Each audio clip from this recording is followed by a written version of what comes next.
or the Today's date is April 13, 2025. We are having a Israeli Palestinian Confederation simulation with Smadar Ben-Natan.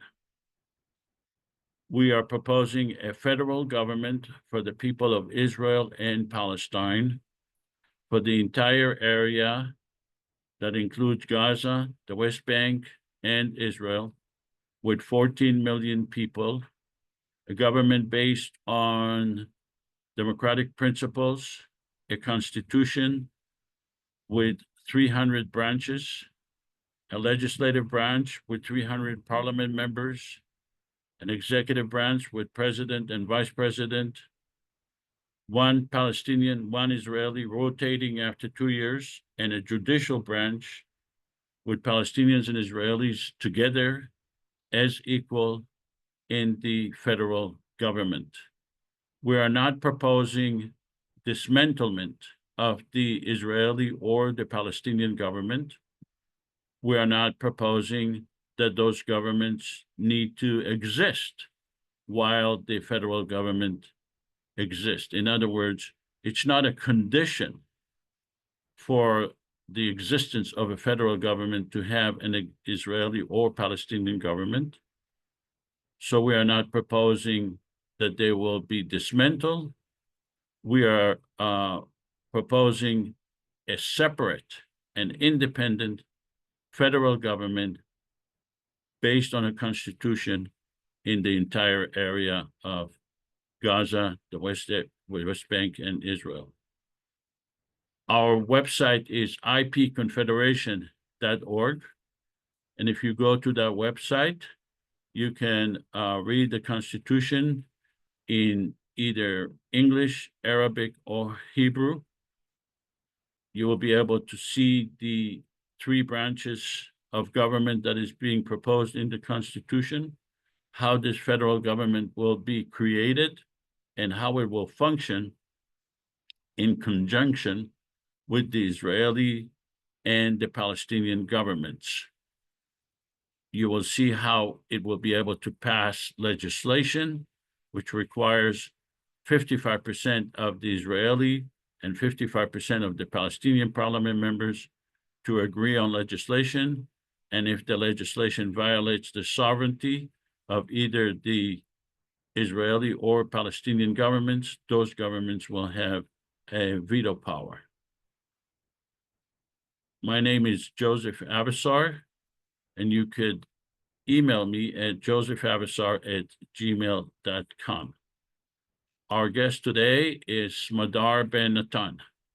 Smadar Ben-Natan is an assistant professor in the Department of Global Studies at the University of Oregon, specializing in human rights, international law, armed conflict, criminal justice, colonialism, and Israel-Palestine. Her research and teaching examine law, politics, and inequality on the local and global levels, focusing on penal regimes in the context of colonialism and conflict, primarily in Israel-Palestine. Before transitioning to academia, she was a longtime Israeli and international human rights and criminal defense lawyer. Her current scholarship appeared in the International Journal of Middle East Studies, Theoretical Criminology, Punishment and Society, Law and Social Inquiry, and the Journal of International Humanitarian Legal Studies. In 2020 and 2022, she was a Harry Frank Guggenheim Distinguished Scholar. Currently, she is working on a book manuscript titled Citizen Enemies, Military Courts, and the Construction of Citizenship in Israel-Palestine, and on a second book relating to Palestinian prisoners in Israeli prisons. We will speak to her about the Constitution about the refugees, the Palestinian refugees, about Gaza, and tolerance between Israelis and Palestinians. That's what we will be discussing in terms of the legislation and the Constitution.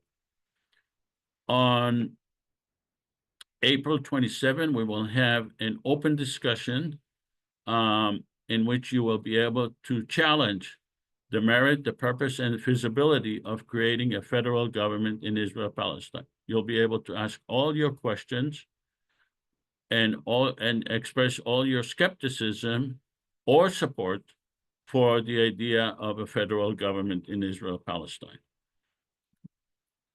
On May 8 and 9, we will have a People's Peace Summit in Jerusalem. It is a two-day convention that is run by various groups, not by our groups, but I intend to participate in that convention in Jerusalem, and you're invited to come. And if you want more details, send me an email, and I will give you the details regarding where it's going to be held and the hours, etc. On May 11, we will have a filmmaker, writer, and artist, Udi Aloni, who is focused on, his work is focused on interrelations between art, politics, and theology in Israel-Palestine. On June 8, 2025, we will have Mubarak Awad, who is the founder of Nonviolence International, a global NGO with UN consultative status. I want to remind you of our song competition. Anyone can enter. You can, if you know someone who is able to sing it, go to our website. We will have this lyric and the melody, and the more people join and participate, the better. This is based on the song "This Land Is Your Land," which was adopted for Israel-Palestine. We are demonstrating how a common federal government could work in Israel-Palestine. In other words, how it would thread the needle, meaning that it will pass legislation that would be acceptable to the people and the governments of Israel and Palestine. We are asking you to respect our process in showing you how this is going to be done through a simulation. We are encouraging you to ask questions. Nasir will be managing the questions. You can put the questions in a chat, and he will also translate your comments to a question. We are encouraging questions. If you have comments, he will change those comments to a question. And at the end of our simulation, you will have an opportunity to speak to Professor Smadar Ben-Natan, ask her questions, and ask general questions about Israel-Palestine. I received some inquiries asking me to talk about the general situation in Israel-Palestine. We do not do that. That's not part of our simulation. We are trying to show how a federal government could make peace. I'm sure that Professor Ben-Natan will be able to answer a lot of your substantive questions regarding the current situation in Israel-Palestine. This is a 2-minute video that explains the concept that we are proposing.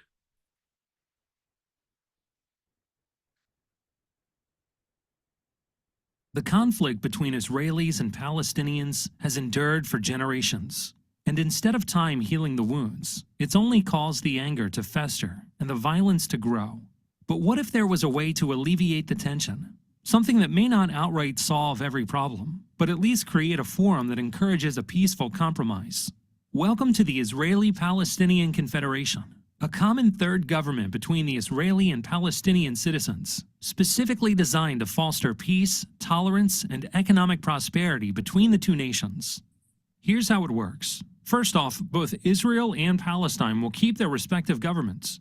Israel's Knesset and the Palestinian National Authority will remain unchanged. The Israeli Palestinian Confederation, IPC, will be a third entity acting as a unifying agent between the two. The IPC will comprise 300 parliament members elected from 300 districts in Israel, the West Bank, and Gaza. Above them will preside a president and vice president, one Israeli and one Palestinian. In order for the IPC to pass a law, it will require a 55% majority from its Israeli representatives, as well as a 55% majority from its Palestinian representatives, thereby preventing either side from monopolizing the legislature. Of course, the IPC won't undermine the political power of either the Israeli or the Palestinian government. At any time, Israel or Palestine may veto a law passed by the IPC. If neither side vetoes, the law is passed, and the two nations are another step closer to resolution. Please help us make this a reality. The Israeli Palestinian Confederation. We might speak different languages, but we all mean the same thing. So we are going to be simulating what's in that short video. Before we do that, let's take a survey that we will compare to another survey at the end of the simulation. At this time, please vote. Do you support a common federal government for the people of Israel and Palestine? If you support it, say yes. If you do not support, then you should vote no.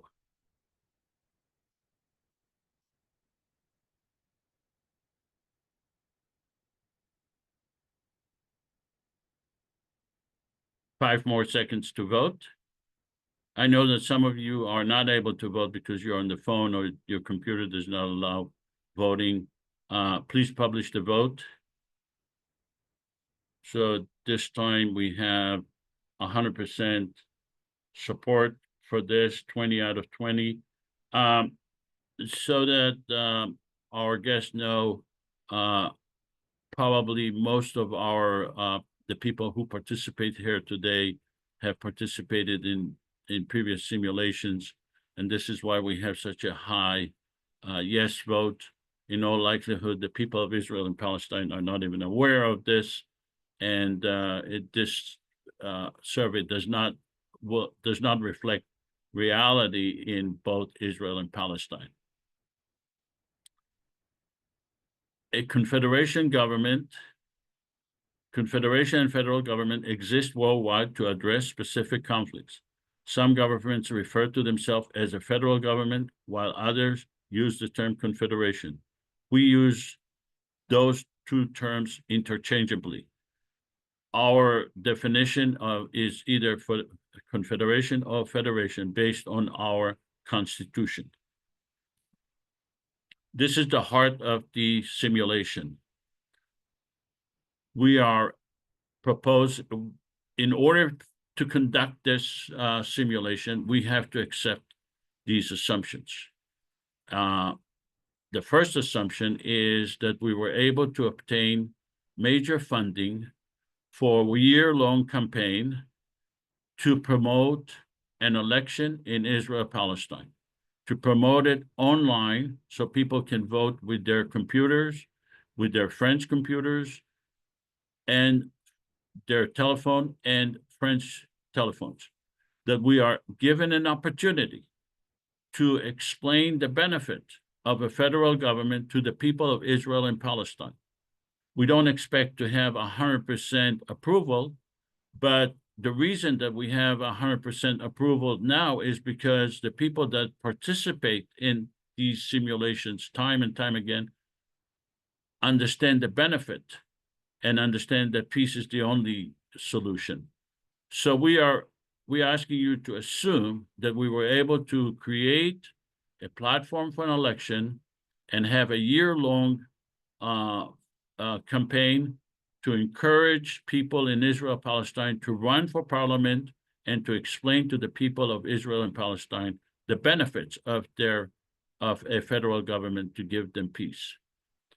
You will also have to assume, as part of this simulation, that we have given the entire area of Israel, Palestine, 14 million people, the opportunity to vote with the exclusion of children. You will also have to assume that 5 million people have voted, that 3 million Palestinians have voted, and 2 million Israelis have voted. You will have to assume that the president received 1.5 million votes.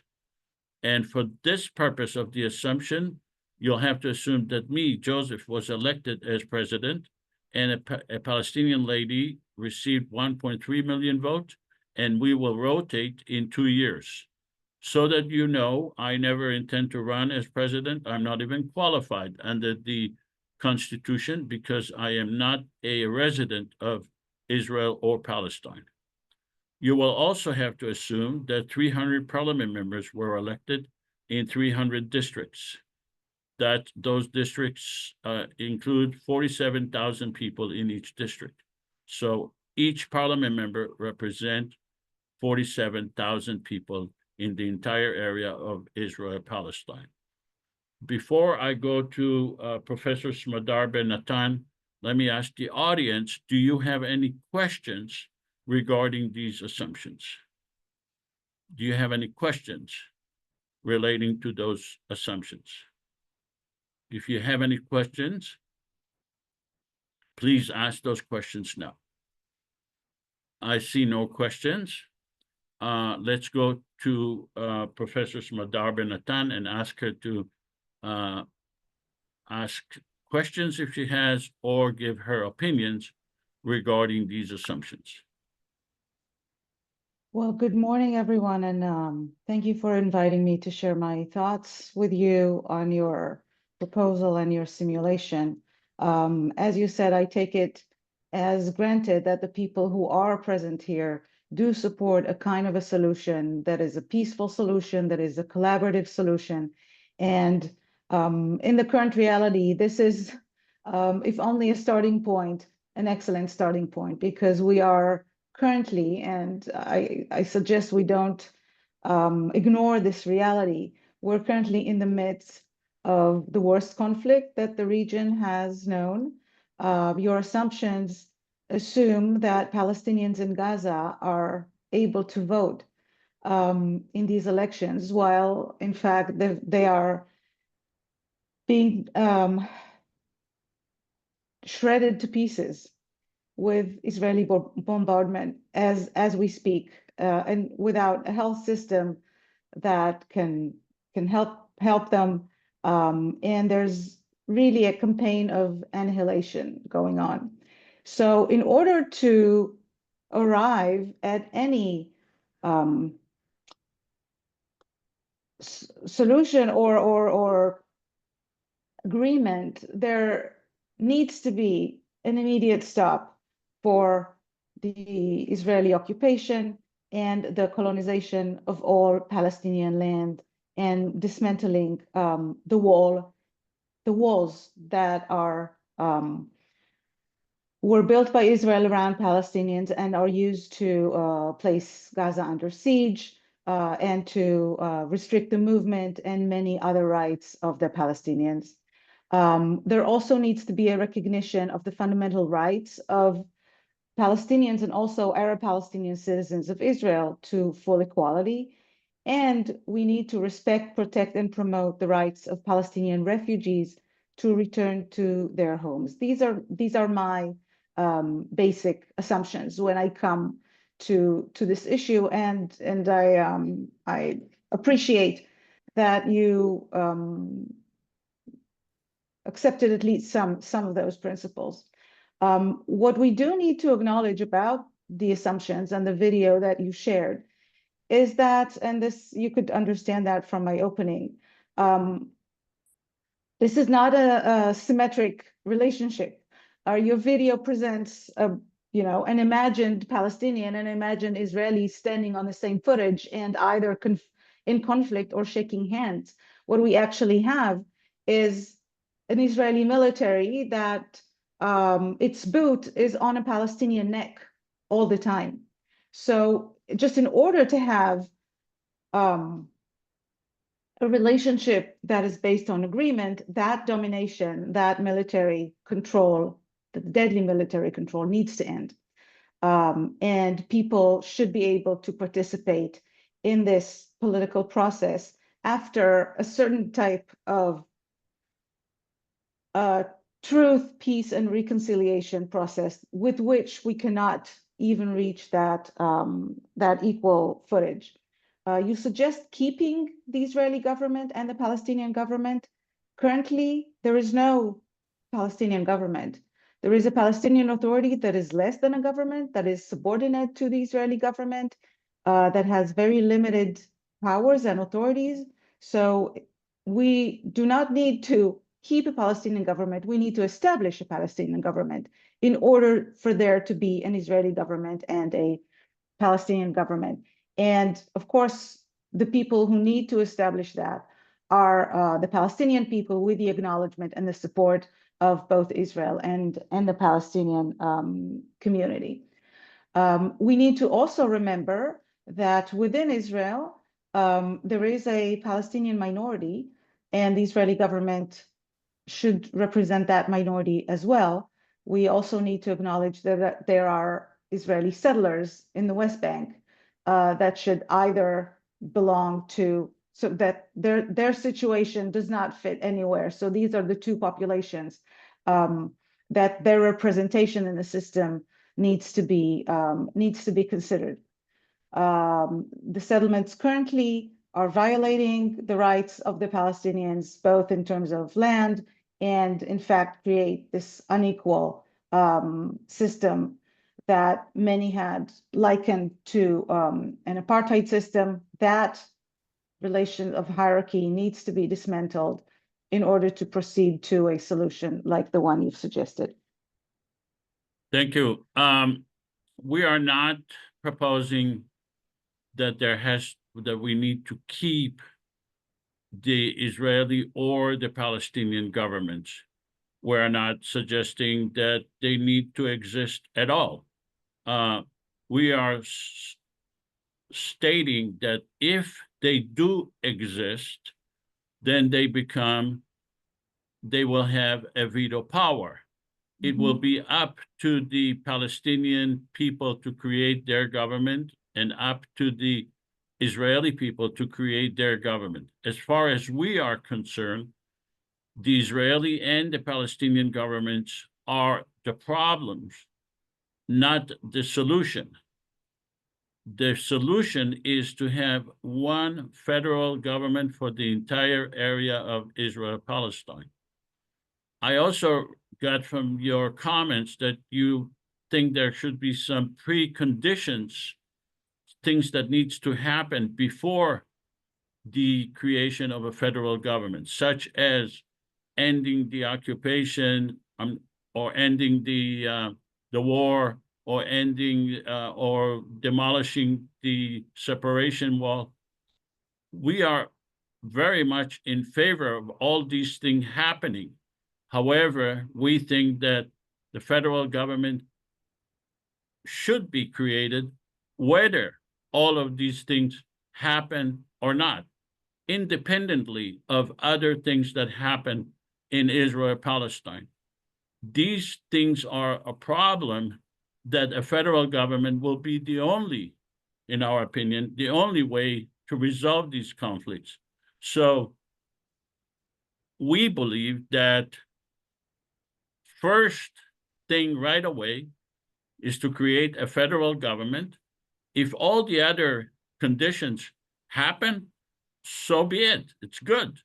If the Israeli or the Palestinian governments dismantle, that's good. But the likelihood that those will happen is very slim, and that's why we believe that a federal government needs to be created regardless of the other issues, whether or not they occur or not. But let me ask you, Professor Ben-Natan, are you willing to to accept these assumptions for the purpose of conducting the simulation today? Yes, of course. All right. For the sake of the discussion today, let's continue. All right, thank you. All right, so we are going to be asking the audience to act as either Palestinian or Israeli parliament members representing districts in Israel, Palestine. You will have to be intellectually honest and remain either Israeli or Palestinian parliament members. I may ask you, what district do you represent? But remember, you will be representing your district. Some of the district will be both Palestinians and Israelis. So at this time, please make your choice. Are you an Israeli or Palestinian parliament member for the purpose of the simulation?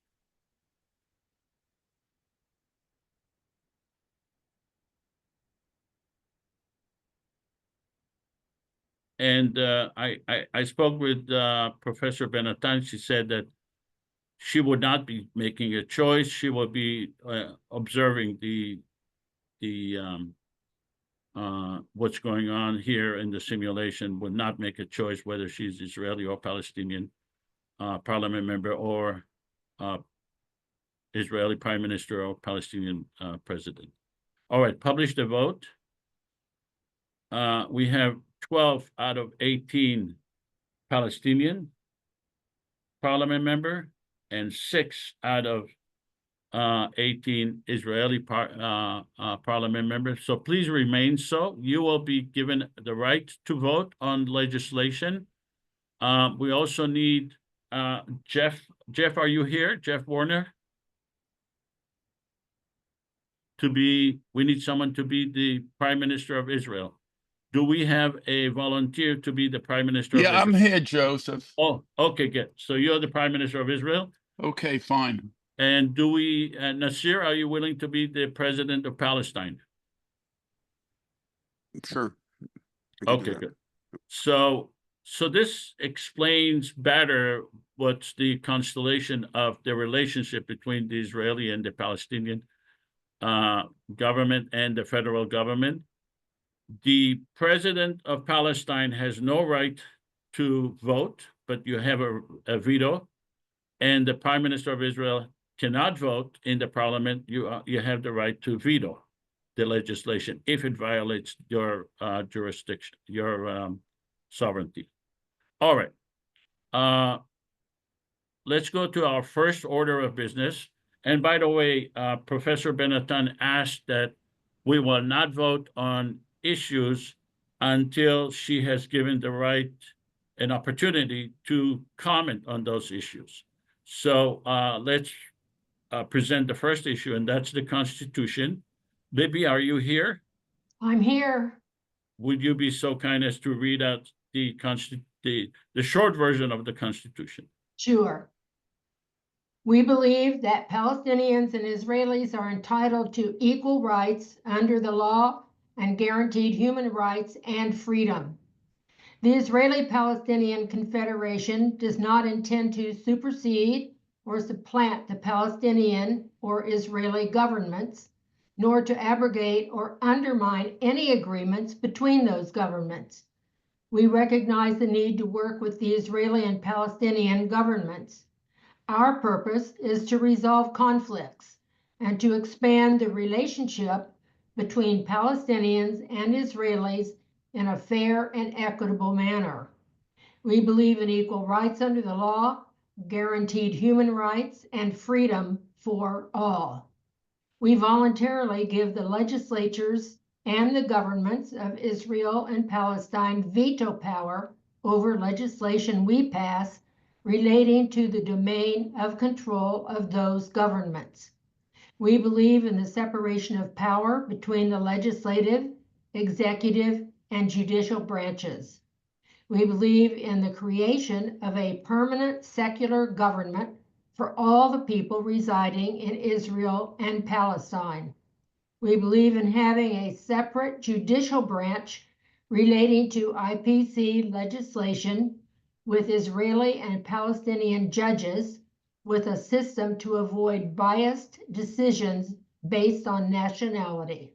All right, so the Constitution provides that constitutionally we cannot interfere with any agreements made by the Israeli and the Palestinian governments, and we do not intend to supersede or supplant or overthrow the Israeli or the Palestinian government, again, if they exist.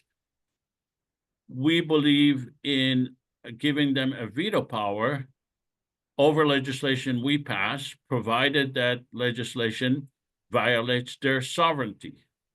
So before we go to Professor Ben-Natan, does anyone have any questions regarding this Constitution? Okay, hearing no questions, let's go to Professor Ben-Natan. Do you have any comments or questions regarding this Constitution?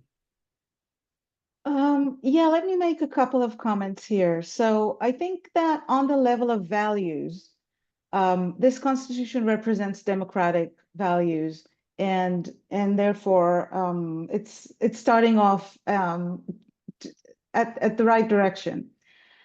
But then the level of values need to be implemented in a way. So a constitution also needs to set up a political order that enables these values to be realized in a particular context. So if Palestinians and Israelis are entitled to equal rights under the laws, giving Palestinians and Israelis equal rights at a point in history where Israel has already taken over or robbed so many of the natural resources and economic structures and abilities of the Palestinian people, and then giving them equal rights does not make them equal. So there needs to be a mechanism of redistribution. Let's think about land. Let's think about economic possibility. Only addressing political rights, the right to vote, the right to be elected, etc., does not solve a host of other problems that are in social and economic rights. There needs to be, land redistribution, resources, land and other resources redistribution in order to put people actually on an equal footage. And a constitution is a historical document. It's not only a theoretical document. Yes, in theory, everyone needs to be equal, but a constitution is accepted at a certain point in history and tries to open a new page. And in order to open a new page, we first have to address what has been gone, what has happened in the past. We have to acknowledge the past atrocities and the unequal relation of power in order to proceed forward into a more equal system. So that is my most fundamental comment to the first item in your constitution, that it only refers to political rights from an assumption of equality, where this assumption does not stand in the current situation. I would comment on the last paragraph, which is a system of sectarian appointment of judges according to their ethnic origin, assuming that Israeli judges would be biased in favor of Israelis and Palestinian judges would be biased for Palestinian interests.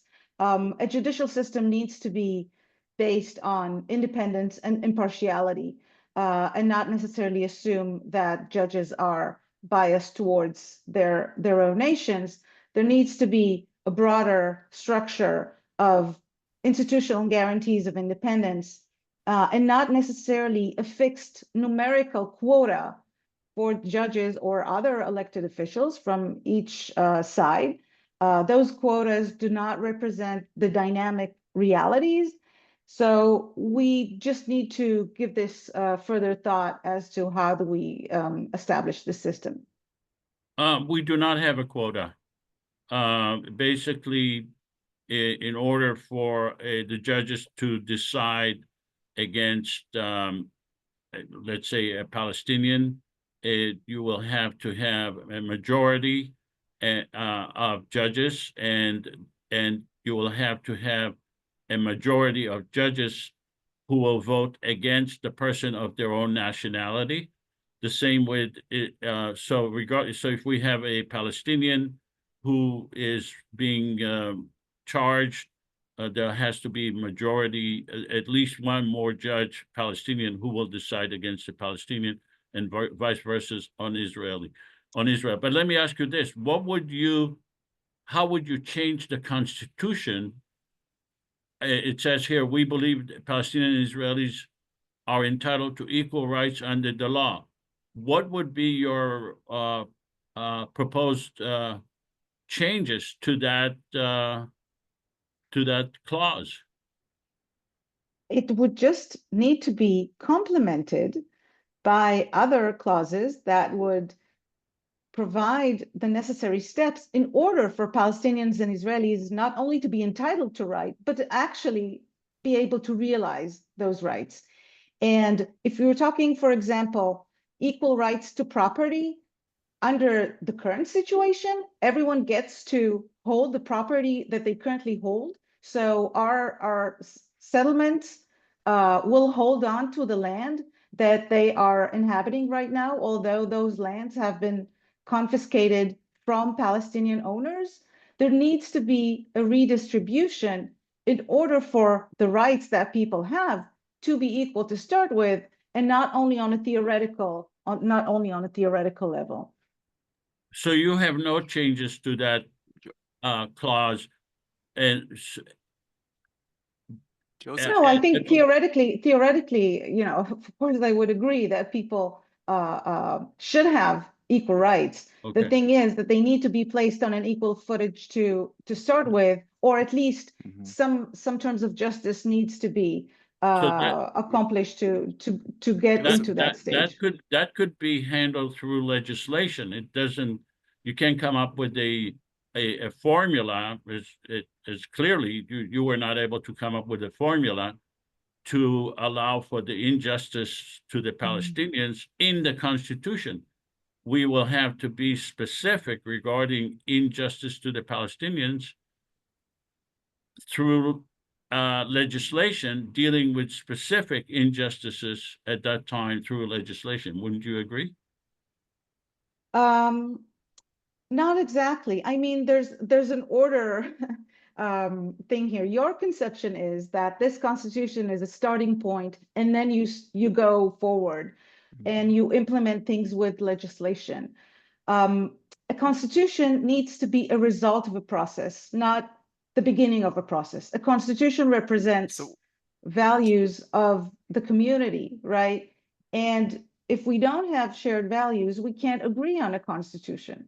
Will Israelis be ready to relinquish all the land that has been taken from Palestinians to establish equal rights for Palestinians? So you say we accept these values and then we implement that. I say we need a process in order to agree on that before. Well, we have a process, and that is giving the Palestinian and the Israeli equal rights to vote, and the Palestinian in the parliament will have to be addressed and will have equal right in the parliament to demand that the issues relating to the Palestinians will be dealt with. Otherwise, no legislation will be able to pass, because it is necessary to have the Palestinian parliament members agreeing to legislation. Absolutely, but you have. I see. Yeah, Nasir, please. Yeah, I'll just sure, say. Sure, go ahead, Smadar. I'll just say one Go ahead, sentence. Professor. But you are giving the Israeli government a veto power over legislation that will maybe suggest to transfer land into Palestinian hands. So if the Israeli government in the current situation has a veto power over that, they don't have a veto power. Very likely not happen. They don't have a veto power over the Constitution. The Constitution is a constitution of our government, our parliament members. The veto power is not given to the Israeli or the Palestinian government over the Constitution. It will only be given to them if it violates their sovereignty. Territories is essential to sovereignty, but let's hear the other participants. I'm I think curious. that's exactly, just interject, it's exactly what she's saying, is that, that it has to be in the constitution, so we cannot cancel it after that, because Israel cannot veto it. That's the whole point. Nasir? Yeah, no, I was gonna say, I think what Professor Smadar has put a spotlight on is something that many people guess and other people have said, that the concept of the not just the Constitution, but the entire Confederation itself, that existing Can at the you same focus on the Constitution? Because okay, for example, when she mentioned about equal rights, now we can say that this is the goal that we set, but your comment was that we feel in the IPC Confederation that we can do this before the reality on the ground changes. And maybe you can say, okay, this is the goal that we want to achieve to. But the problem is you also have mechanism that recognizes the current governments that are carrying out policies that are actually contradicting everything that you're doing. So it's like, it's like you want to play in an orchestra, but you have, two people in the band that are playing a totally different song from you. And so the concept and the difficulty here is, how do you reconcile? can you please focus on the Constitution? Well, I'm telling you, the Constitution says equal rights. What part of the How do you Constitution? how do you Part get of the equal? Constitution? How do you Well, say hold on. Palestine? Let me ask you. What part of the Constitution do you want us to change? I don't want you to change the Constitution because I Okay, want so equal rights. But what's I'm the trying to point tell of, you is, if you don't want that- to change the Constitution, that what's the point? you like you said, you're giving, like, for example, the veto, you're giving these things, but the Constitution itself is out of touch with the reality of All the right. two governments that exist. Okay, it may be currently out of touch, but I'm asking you. We are showing you a specific document. I asked you again, and I asked Professor Ben-Natan, being a hypothetical against something is not fair. You need to say, what is it that you want specifically to change? And if so, to what? Just to say, So I would say to that, the Constitution should have a comprehensive Bill of Rights. And that Bill of Rights needs to address not only civil and political rights generally, like the right to vote, but then elaborate a different set of rights, well, the full including Constitution has the right to vote. This is a short version. Based on what we are showing you, be Mr. fair, Abissar, be fair to what is being presented to you. Mr. Abissar, you're giving us an ultimatum, and I'm trying to make this into a discussion. So let's discuss. It's a simulation. We're not It's a actually passing a simulation. vote. So my humble opinion is that this Constitution, it's not that this sentence is wrong, it is not sufficient in order to establish a political structure that would enable to realize your stated values. So it's great to state values, but a constitution needs to establish a political structure that would realize those rights. And we don't have that here. So we don't have that, but that's not a fair comment, because we met before. I showed you the entire Constitution, and you said you will read it. And you're just being very vague on your responses without saying specifically what is it that you want to delete and what is it that you want to add. That's not a fair argument. You're not making a fair argument. You're being very broad without being specific. She's very specific. Okay, give me one line, one word that you want to change. You say I want to add, but I suggest that we have a constructive discussion. You're not giving me an ultimatum. You're not giving an ultimatum, and I'm not responding to an ultimatum. I'm making a fair comment. This is a very general document, and I'm making general comments around it. We don't have a month's workshop in order to detail the different paragraphs of your constitution. I'm saying it's a good start, but it's not sufficient. And we need more than that in order to actually establish a political system in which equal rights can be realized. All right. Danny, do you have a comment or a question regarding this constitution? I just want to say that this is my first time joining this simulation. Overall, I'm in opposition to the federation or confederation idea, and I'm sorry, want- we are specific about the Constitution. This is a simulation. It's not a lecture. We are Well, demonstrating yeah. how a federal government will work. We are presenting a constitution. At the end of the discussion, we will have a Q&A in which you will be able to express your general opinion. Does anyone have any comments regarding the Constitution itself? I have a comment, Joseph. I agree with Professor 100%. All she's saying is that we need to add something. And that's something to add is about the redistribution of the land, of resources. The question is, of course, that I have to hear is later on is, okay, how exactly you would do it if you were in charge? But that's detail. But in principle, she is exactly right. I don't understand you this time. Well, you don't, there is a constitutions deal with broad ideas. Okay. And they have to be accepted by as many people as possible. It's not a fantasy about your specific idea. It's about, it has to be accepted by as many people as possible, and then you deal with specific issues. The American Constitution does not have specific language about the rights of the Indians. Okay, but it talks about equality. It talks about freedom. These are broad concepts that are being dealt with in the Constitution. But let's move on.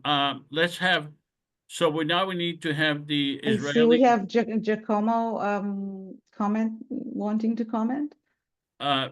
Giacomo, do you have a question regarding the Constitution? Well, no, it's a comment, and it's about the fact that a constitution, just what Joseph, you were saying, the U.S. Constitution has a Bill of Rights, and then it's institution rules on the institutional functioning of the United States.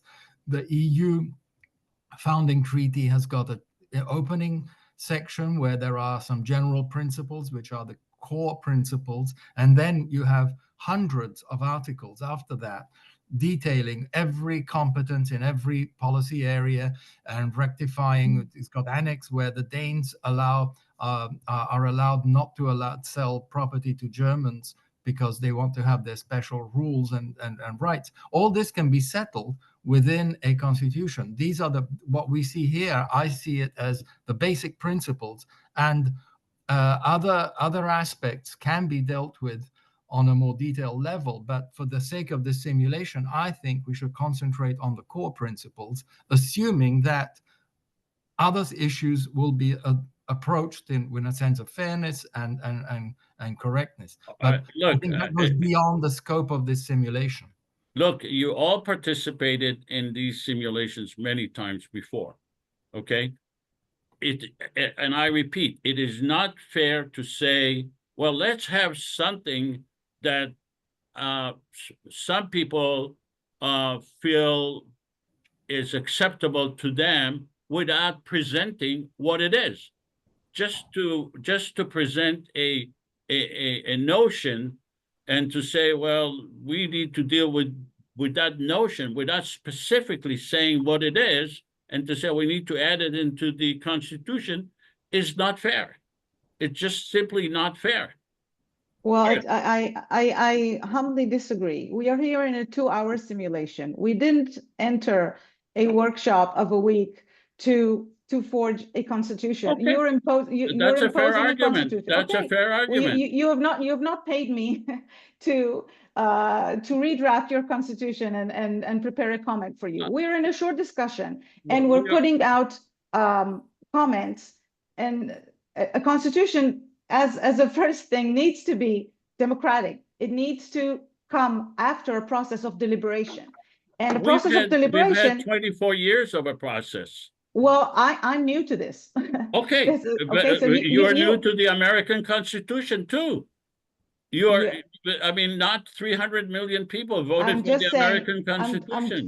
I am just saying that the arguments that we are making are all fair, and we need to have a deliberative process. They So are for the not- sake of they the are- simulation, we can move on. We can move In on. my but opinion, they are not fair because you are presenting vague notions without being specific. are your And notions it's less vague than basically mine? saying, Are your- you're saying, I have a poison pill for you to swallow, and I'm not going to tell you what's in that poison pill. That's Mr. what you're doing. Avisar, All right, Mr. let's have it. Avisar, Okay. you come We need to here move with on. the agenda. I'm Yeah, sorry, we do. we need to move on. We Let's do, have, but you come with the agenda, and you say either you accept my agenda or your I am comment not is not saying fair. you accept, Let's we had a continue. discussion. This is a simulation. Yeah, let's continue. And we need to vote on this legislation, this constitution, because we are Go moving ahead. into legislation. All right, ahead. let's have Israeli parliament, Palestinian parliament members, please vote on the constitution. Do you support this, this constitution? And by the way, those Palestinian parliament members who vote against the constitution will be expelled from the parliament and will not be able to participate and vote, because you have to accept the constitution. Well, that's the same as the American any democratic. I don't know why you're laughing. Any Because- democratic government requires its parliament members. to vote Joseph, on the problem is you're taking a position that is so defensive of the Constitution. If Professor Smadar has some honest criticism of it, I don't think that we should be so like But I don't we're think being it's an- hostile. No, the thing is, it's hostility. And I understand I apologize. this is I your work, apologize but for it is my coming off of hostility, it is but coming pay off of attention to hostility. Pay attention to the substance rather than the form. Okay, but I don't think she's making any type of criticism that is really like outrageous, and I think she's been very I articulate am about not it. saying it's outrageous. I am saying it's not fair. Joseph, it's very fair, but that's I- okay. We can continue. And she's not the only one. you've She's been not the in only this- one who you- presents these arguments. This has Okay, been done Shlomo, before. you have been in this simulations dozens of times. You Yes. have not come up with any language to change but let's go on. All right. No, yeah, no, I didn't. But this is why we bring the professor Okay. here, the professor All right, there so to 83% Professor of Smadar the was Israel, given of a the chance to Palestinian make a parliament comment, members and then you voted don't on like her this. comments. Okay, 83% voted in favor of this legislation. The two voted against it are expelled from the parliament and will not be able to vote. Let's go to the Israeli parliament members.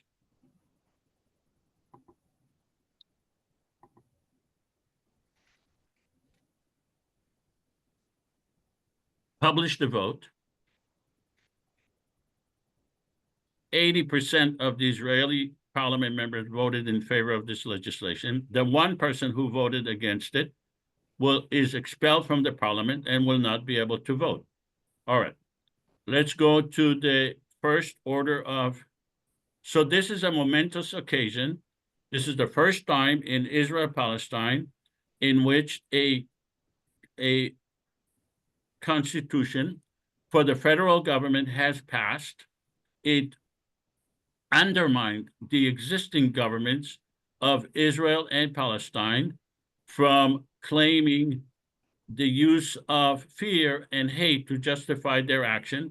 It removes the collective stigma against Israelis and Palestinians, provides huge political capital, compels governments and organizations to contribute, and gives Israeli and Palestinian new self-image, and proves that Israelis and Palestinians are not a monolithic society. All right, let's go to the first order of of business, and that's granting a veto power to the separate government. Charles, can you please read the legislation?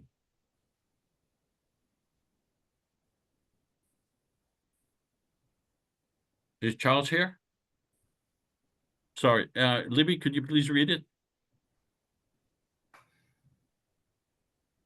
The Confederation is the government of the entire population of Israel and Palestine from the river to the sea.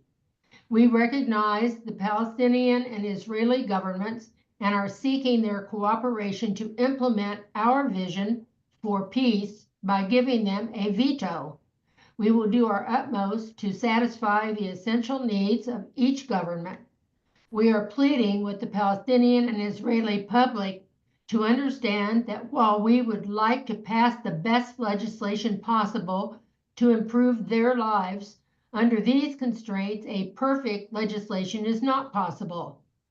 We hereby bestow a veto power relating to legislation affecting sovereignty to the following: the government of Israel on issues in which it is indispensable, the Palestinian government on issues in which it is indispensable.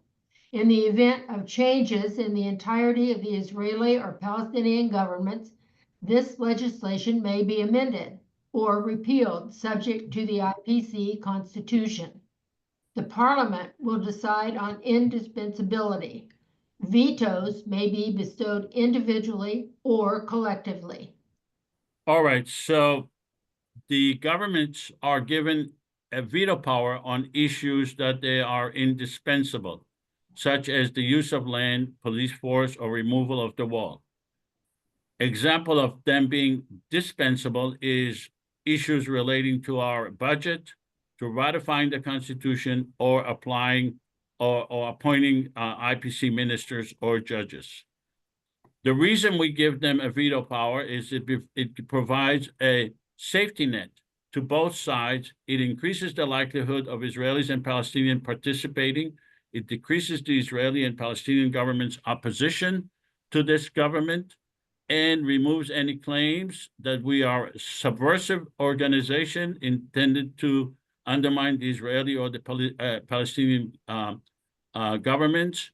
And it gives legal protection to candidates and compels the IPC to thread the needle, meaning to find legislation that is acceptable to both sides and create a platform for negotiation with a deadline. So before we go to Professor Smadar Ben-Natan, do you have any questions regarding this legislation?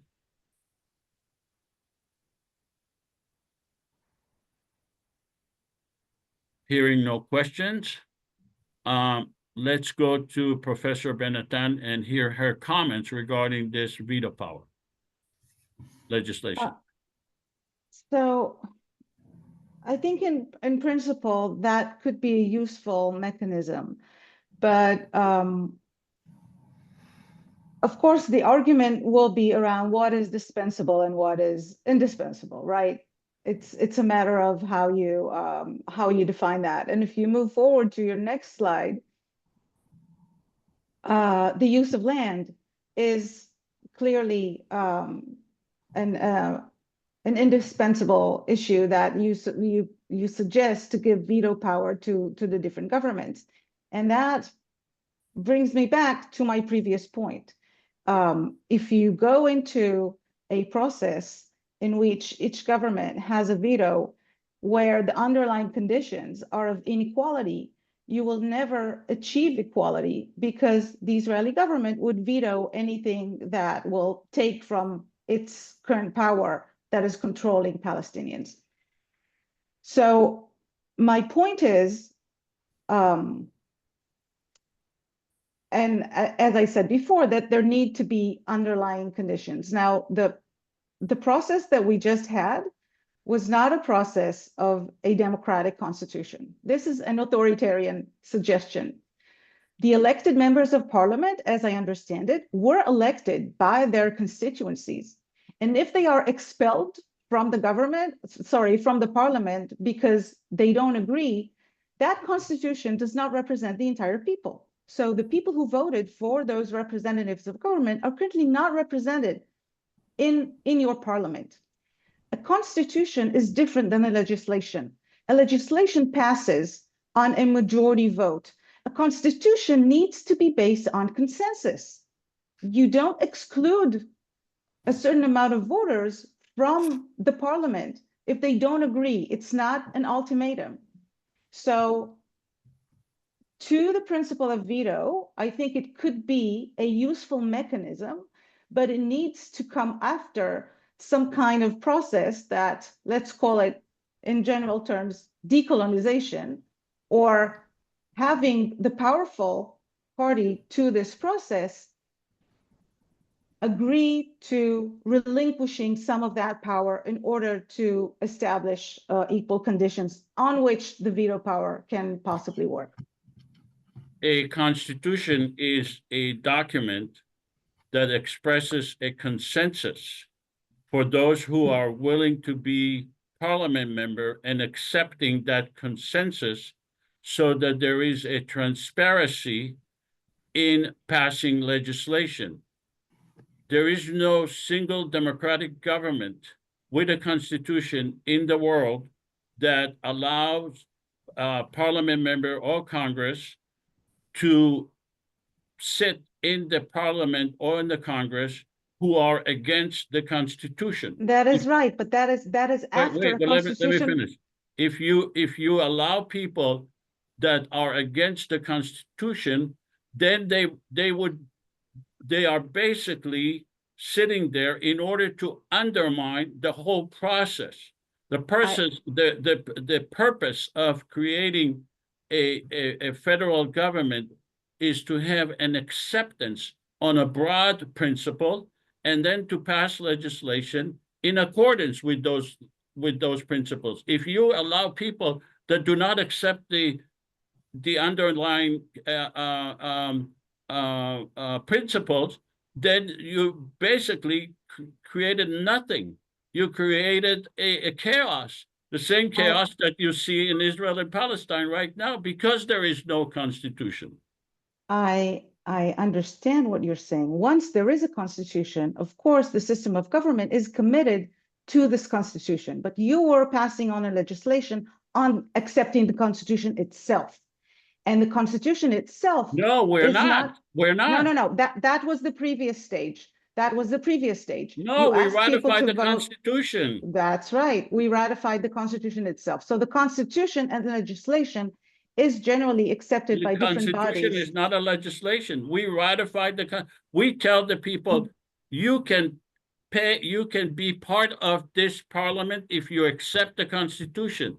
This is what you represented to your voters. If you do not accept the Constitution, you're not part of the parliament. What's wrong with that? Every government does that in the world. Why is in Israel Palestine we have to accept abnormal standards? These are not abnormal standards. In any constitutional system, the Constitution is prior to the legislative body. It is accepted by a constitutional body that is different from the parliament. The parliament is then established by the Constitution. The system of government is established by the Constitution. The Constitution itself is a process, is accepted as a result of a political process, not a legislative process. And it does lay the ground. Okay. We are meeting now for years and proposing this constitution, and we are asking for people who are willing to accept the Constitution to run for parliament and then to publicly ratify the Constitution. What's wrong with that? I think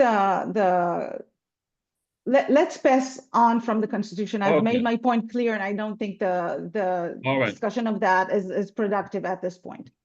Okay.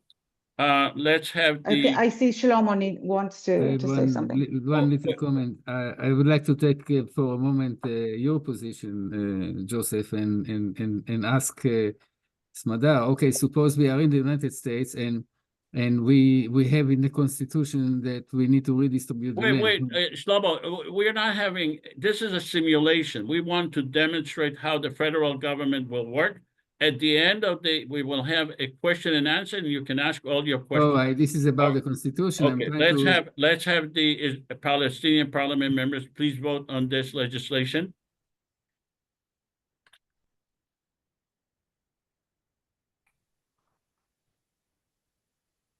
Palestinian parliament members.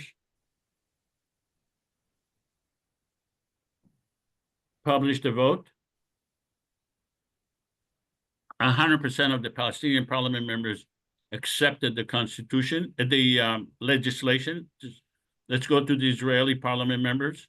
We need 55% of the Palestinian parliament members to accept the legislation.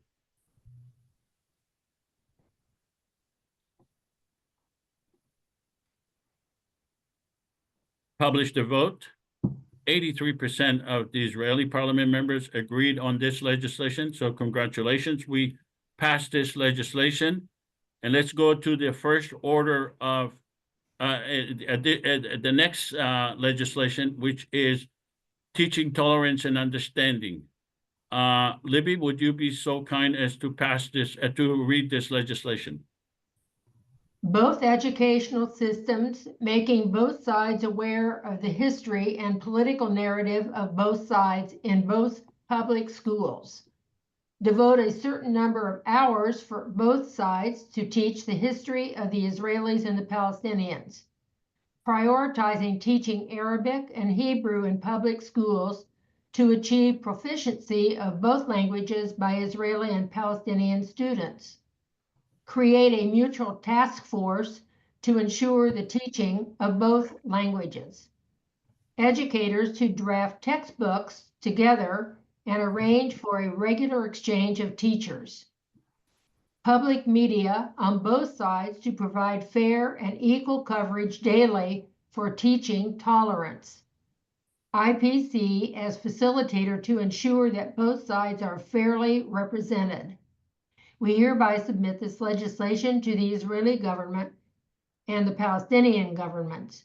We bestow upon them a veto power which may be exercised in the next 60 days. All right, so this legislation is subject to a veto.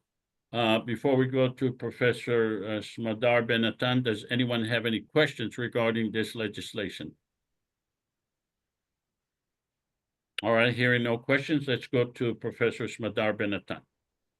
I think this is an excellent piece of legislation, and I think this should be, a core component of a confederation and a way for the two peoples to live together. I would ask a preliminary question just for you to consider, not to disqualify this. So this suggestion addresses the curriculum that is taught in schools. And I want to ask, which type of schools do we have? Are these schools enabling Jewish, Israeli, and Palestinian students to study together? Because we're talking here about two sides, right? And presenting the other narrative. Is it possible to have a common narrative? Will Palestinian citizens of Israel study in the same schools with Israeli Jewish students? Will Jewish Israeli settlers study in Palestinian schools?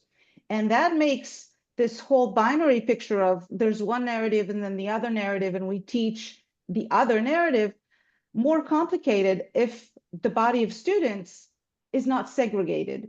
So what I'm saying is this is an excellent piece of legislation. We also need to address the structure of the educational system for it not to be a segregated educational system that separates Palestinians and Israelis deliberately, and therefore serves as a kind of an impediment to building a joint historical narrative and understanding between the people. To answer your question regarding what text will be presented, we are asking the Israeli and the Palestinian educational system to address both sides, both narrative, and let the students decide what narratives to accept. this legislation does not require mutual schools because we are trying to thread the needle. We are trying to see what will be acceptable to the Israeli and the Palestinian government, because they are indispensable. And we understand that perfection is good, but perfection could also be the enemy of good. So if we pass legislation, a perfect legislation, in all likelihood, it will not pass the Israeli prime minister, and we will have no legislation on that issue whatsoever. So we're trying to thread the needle. Let's go to vote. Palestinian parliament members, please vote on this legislation, and then we'll go to the president and prime minister of Israel and Palestine. Palestinian parliament members, please vote.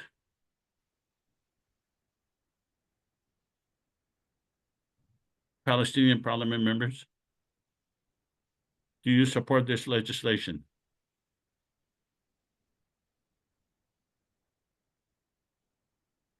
Okay, publish the vote.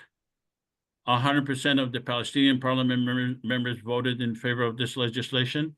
Let's go to the Israeli parliament members. Please vote.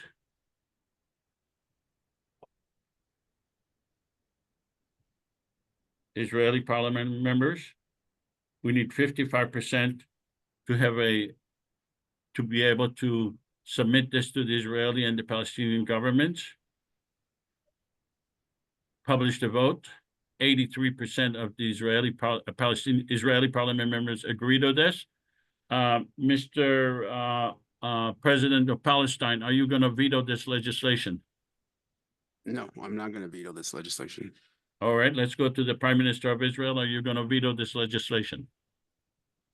The government of Israel supports teaching of tolerance, and Israeli schools already teach tolerance. The problem is, of course, in the Palestinian schools, both those run by the PA in the West Bank and those run by the UN. Mr. Prime Minister, this is not an opportunity for you. Just yes or no will be just fine, okay? Yeah. Well, there is no yes or no because... Well, you just said yes. I said yes. You say yes, okay? You want to teach toleration? If I want to sit here and list things that you do and your schools do, I can sit here for days. So just say yes or no. This is not an opportunity for you to publicize your agenda. All right, so you said you do not vote, you do not veto it, and both no, I don't veto. In its present form, it is unacceptable to us because there is no way to enforce this. The next to the last point that the IPC will be a facilitator is not adequate. There has to be some way to assure that this will really take place, because this we feel is we will be happy to work with you to assure that all these legislation will take place both in Israel and Palestine. Is that acceptable to both of you, Mr. President and Mr. Prime Minister? It is, but it would have been better if we had done this negotiation beforehand. All right, that's my apologies for not doing that beforehand, but better late than never, and I'm glad this legislation passed. Thank you both. All right, let's go to the next legislation, and that is rebuilding Gaza and southern Israel. Libby, would you be so kind as to read this legislation? The IPC is the only legitimate government in Israel and Palestine, consisting of 300 parliament members elected by the entire population. Approximately 125 members represent the destroyed areas. The IPC is committed to the well-being of all people, including the 5 million individuals directly affected by the violence since October 7th. The IPC believes that the future of the Gaza and Israeli people is interconnected. It is unlikely that the Israeli and Palestinian governments will be able to restore a normal, peaceful existence in the foreseeable future. The IPC is requesting a $50 billion grant from the international community, which includes Israel and Palestine, to fund and coordinate the rebuilding of the devastated areas. The IPC will prioritize the following. The IPC is calling for an immediate ceasefire and the immediate return of all political prisoners in Israel and Palestine to their homes.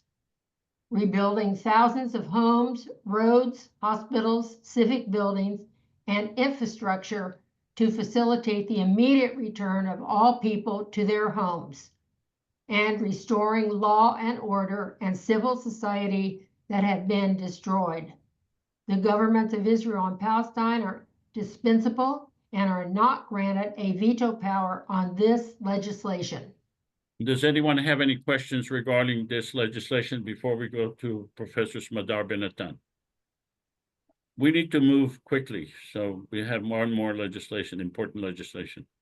All right, Professor Ben-Natan, do you have any questions regarding this legislation or comments? I'm sorry. I feel it's this is an essential piece of legislation, and the rebuilding of Gaza and other locations in southern Israel and in the West Bank that have been destroyed in the recent conflict needs to be a prime priority at this time. All right, thank you. Let's have the Palestinian parliament members please vote. Do you support this legislation? Palestinian parliament members.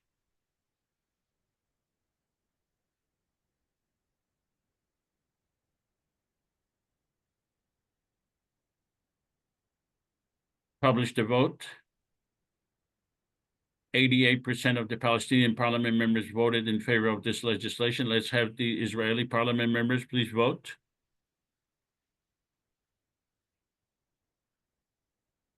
Israeli parliament members, we need 55%.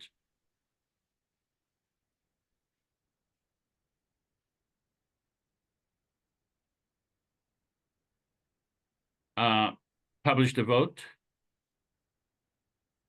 And 67% of the Israeli parliament members voted in favor of this legislation. Mr. Prime Minister of Israel, are you going to interfere with our efforts to rebuild Gaza and southern Israel?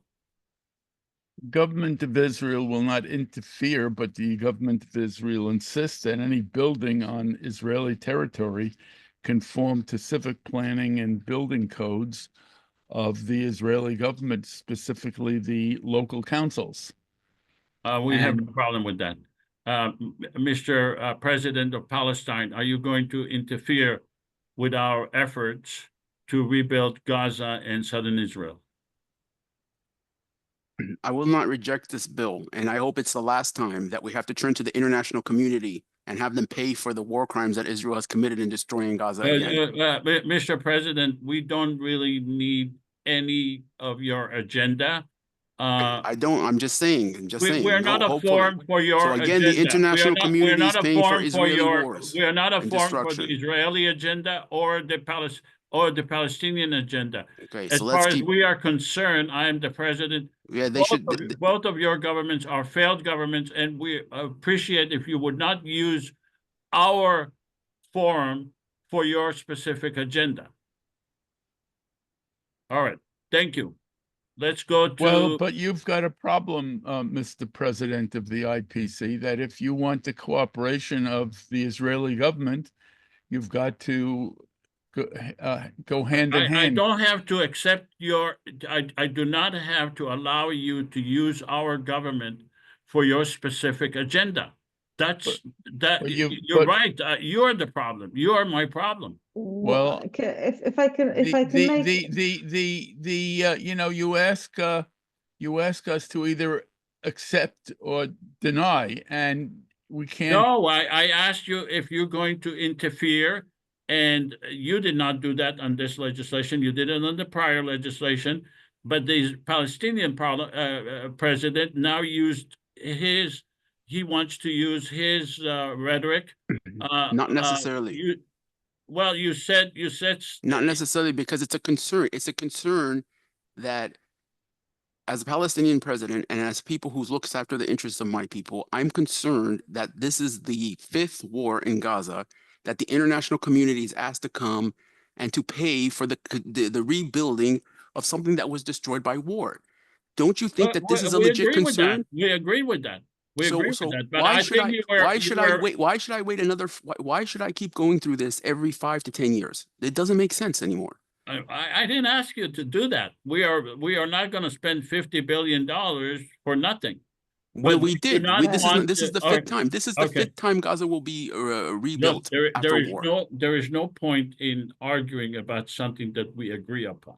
All right. Okay, so let's keep enabling Israeli terrorism. We just keep on funding it and giving more money, and they'll do it again, and we'll have an economic boom that's of where construction. All right. Okay, as an Israeli member of the IPC, I suggest that we amend that text to adding a clause just to accept what. I'm sorry, the legislation passed. Okay. We passed it. We're not going to amend it after it passed and after we got an agreement. It doesn't make sense. Let's go to the next legislation. If I can, before we go to the next legislation, if I'm permitted to make a comment, a democratic institution cannot, of Israelis and Palestinians, cannot hold the position that this is not a place for either Israeli or Palestinian agendas. This should be the place for both agendas. Not if you are purporting to represent the people, then Yes, the interests of the people and the agendas of the people need to be represented in a democratic, deliberative discussion that is going on. So the position this is not the place for your agendas. This is the place. I am the president. I ran on the agenda that the Israeli and the Palestinian governments are failed governments. They caused this conflict to go on for 75 years. I will not allow, while I am president, and you agreed to go along with this idea that we are simulating. I am simulating the president, and I am the president. I will not allow this forum to be the agenda of the Israeli or the Palestinian government. They had plenty of time. They have plenty of means to do that on their own. We have a different agenda. And the agenda is to be constructive and to move forward. My people are the people of Israel and Palestine. They're not the Israeli people or the Palestinian people.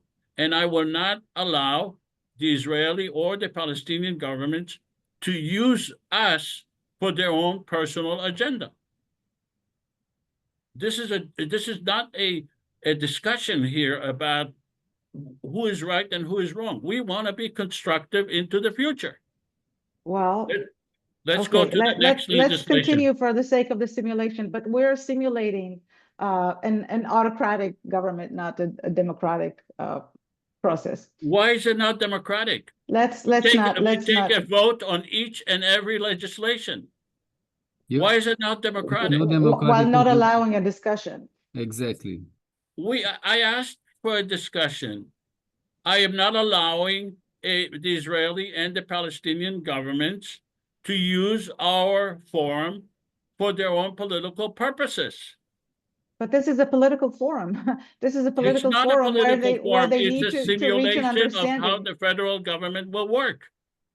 You don't go to the United States government and say, you need to allow the United States government to give us a forum for our political agenda. That's not done. Why are you treating our government as a second-class entity?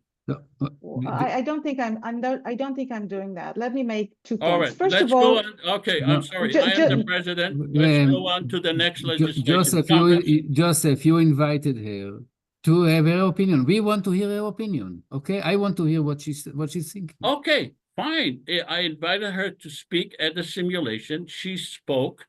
We will have a Q&A afterwards, but we are simulating how the federal government will work. Okay? Expected Let's feedback move or to the not? next legislation, compensation to Palestinian refugees. Libby, could you please read it? Original refugees are offered two options. Option 1, return and $250,000 compensation. Option 2, accepting compensation of $500,000 and waiving their right to exercise their right of return. In the event a two-state solution is reached, the waiver does not preclude the Palestinian from returning to the country of Palestine.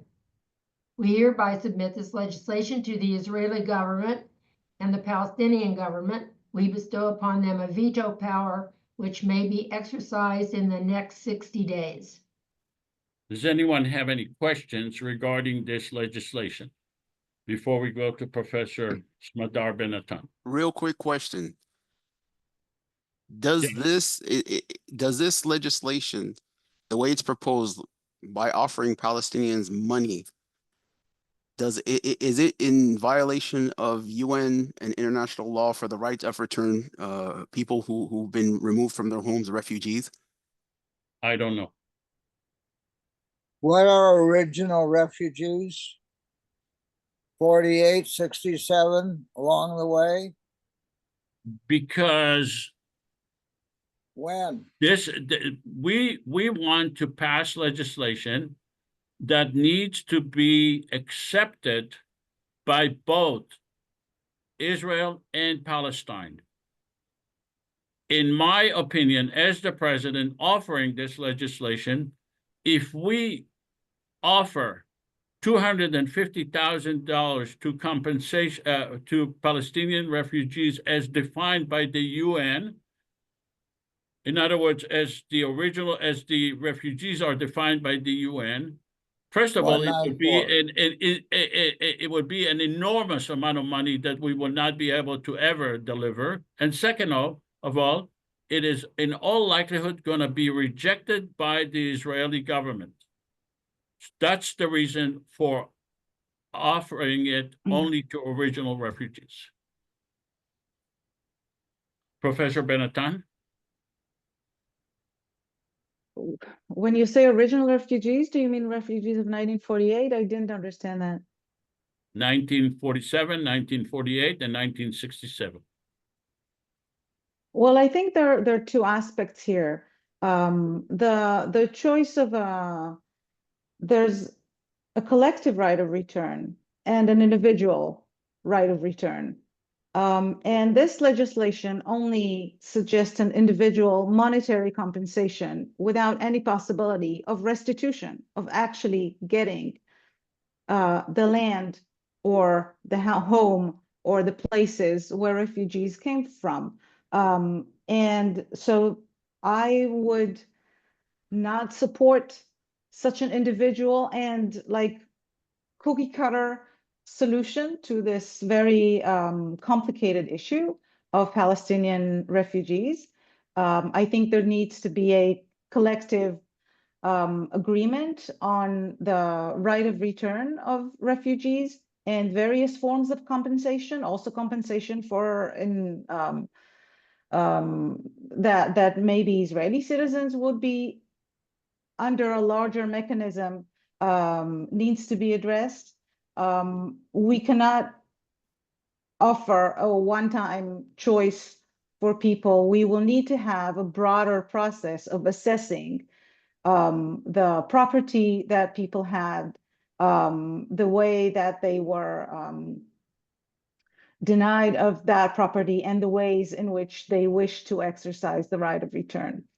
So I totally accept the principle of the right of return. I think the mechanism that this legislation offered is not a good mechanism. And if it wouldn't pass, that may be because it's not a good enough offer and we need to work on a better solution. So it's not an either we accept that or not do anything. I agree that this is not a perfect legislation. But let me ask you this.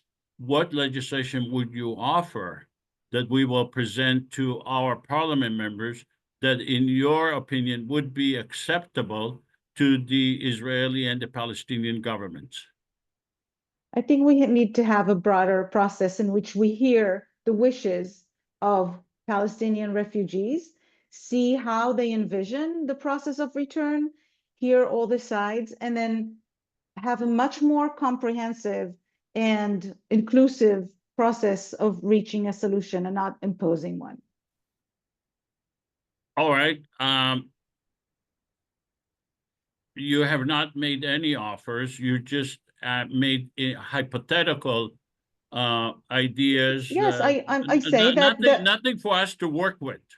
You're basically offering a vague objection that has no alternative, and in my opinion, it is again a poison pill without us knowing what to do with it.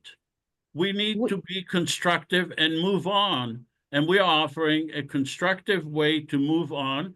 And you're saying, well, you are against it, but you are not offering any constructive alternative. Yeah, well, what I'm saying is you go on and do your vote. This is your thing. I'm saying that the situation may not be ripe. And in a political process, passing a legislation is not the end solution. The situation, it's a political process, and the conditions should be ripe for that. And if the conditions are not ripe for this kind of a suggestion, it may be a political observation. You insist that this is possible to do it now. Go ahead. Do I think it's a good we are solution? 77 years past these people are going to all disappear from Earth. But let me ask you this: did you support Germany compensating Israel for what it done to the Jews in Europe? Well, there was a very complicated mechanism of compensation that looked both at individual survivors of the Holocaust and their particular property and what they have lost, and more collective reparations to the state of Israel. This is not an equivalent to the reparations that was made after the Second World War. In general, I support the right of return and I support reparations. All right. Okay, let's have the Palestinian parliament members. Wait a second, we have some people who want to talk. Well, I asked, do you have any questions? Yeah, we have. You don't see What's the hand. What's the question? I just one comment. I would definitely add the West Bank until now. Right now, just recently, Israel expelled 45,000 Palestinians. What is the question? The question I would like to add, it's not just 48, 47, and not 67. It is up to now, up to 2025. Shlomo, you are a Israeli or Palestinian parliament member? I am talking in general. I would like to change. Look, we are doing a simulation. I know, but all the conversation. This is a simulation. I am sorry. Okay, I would like you to add not just. Are you an Israeli or Palestinian parliament member? I'm an Israeli parliament member, but okay. What do you want me to do? To add, to not to say just 47, 48. Throughout all the last 80 years, including now. That's all I'm saying. Okay, so I suggest you create legislation, send it to me. I am the president. I'm not going to introduce your legislation because I believe it's not going to pass the Israeli parliament members. It's not going to pass the president of Israel. But I'm giving you an opportunity to present your own legislation, and we will present it in the future. All I'm saying, no, I'm not. It is not nothing new. All I'm saying is to just change the sentence instead of just 48, 47. Just all the refugees, including now. That's all. It's not something new. Okay, so you're saying all original refugees? All refugees. He's saying all refugees. How do you define refugees? Easy. Go to the West Bank. Go to the West Bank and ask. No, I'm not going. I have a refugees. Tell me, look, you want to change the legislation. how do you want me to change the legislation? Don't go and tell me to go to the West Bank. Okay, no, refugee is a Delete the person. word original. Delete original. That's correct. Okay, Delete so, original. all right, if I delete the word original, that means refugees. What is the definition of refugees in this context? Is anybody who had a home and had a land and was expelled from it, and his home and his land were taken from him. Okay, that's original refugees. No, That falls under original but it refugees. is happening right now as we speak. It is happening now in the West Oh, I Bank. see. Okay, so you're saying, okay, I understand what you're saying now. You're saying including the present refugees. Yes. Yeah. I see. Okay. All right. Now I understand what you're saying. I apologize. Excellent proposal. Okay. So all actual refugees, would that be acceptable? Mhm. All right. So I'm sorry.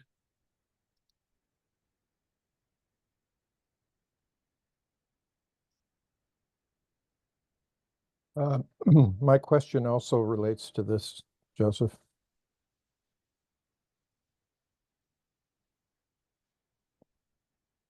Okay, I changed it. The only problem is that the numbers that you're gonna get here is, you know, if, for example, Is if like enormous. Is enormous. Okay. two, but- because the thing is, the question of refugees is also, does it include their descendants, or that's what I'm unclear about. No, it does not include the descendants. It says all actual refugees. Okay. All right. Let's have the Palestinian parliament members please vote. Could I ask an Yeah, additional please ask. question, Charles? So there comes the question in terms of refugees. Now, the Israeli government is in the habit of declaring lands property of the state and expelling the residents. Publish the vote. In that situation, would you consider them refugees, or how would that be included in this? Yeah, I mean, those are questions that, look, we are dealing with broad issues here. You know, if we have the actual, Right. you know, you can't get into details. I understand. Okay, right. thank you. Okay, so now we have 83% of the Palestinian parliament members voted in favor of this legislation. Let's have the Israeli parliament members please vote. Israeli parliament members.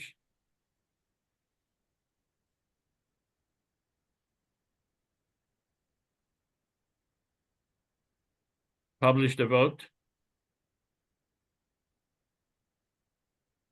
Okay, 67% of the Israeli parliament members voted. Let's go to the president of Palestine, Mr. President of Palestine. Are you going to veto this legislation? Yes, I'm going to veto it. Okay, and If you want to know why, I can tell you why. yeah, briefly, yes, Sure, please. real quick. First of all, it doesn't recognize the descendants of refugees, because most of the people who were actually evicted in 1947 forcibly are no longer alive with us today. This denies the right of return to their descendants and their children. I would be open to such a proposal if it included like families. But if it's going to deny the children and the grandchildren of these refugees, then it's not acceptable. Okay, Mr. And Prime I would add that if you're going to put any kind of condition on the right of return of Palestinians, I think we should do the same for Jews. Okay. Mr. Prime Minister of Israel, are you going to veto this legislation?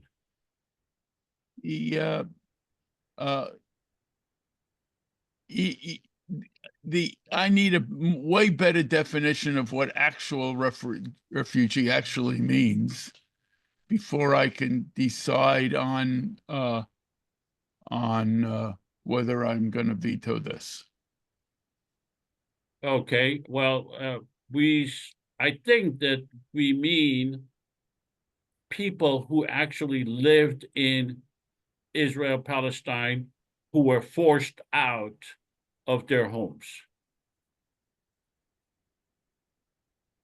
Does that mean all of the people in Gaza? Yes. Not all, but the majority of them, yes. Most of the people, and a good number of people in the West Bank, at least in the refugee camps. Yes. And We're people talking outside about- of Israel, Palestine, people around the world who have war refugees of the Israeli Palestinian conflict. We're talking about people who are still living, not their descendants. If this is already vetoed by the Palestinians, it makes no difference. But with those definitions of actual refugees, you're absolutely right. Israel will not accept this. It will veto it. Okay. This legislation has normally been vetoed by the Prime Minister of Israel and Palestine, and that's why we created an amended one, and that is amended compensation to Palestinian refugees.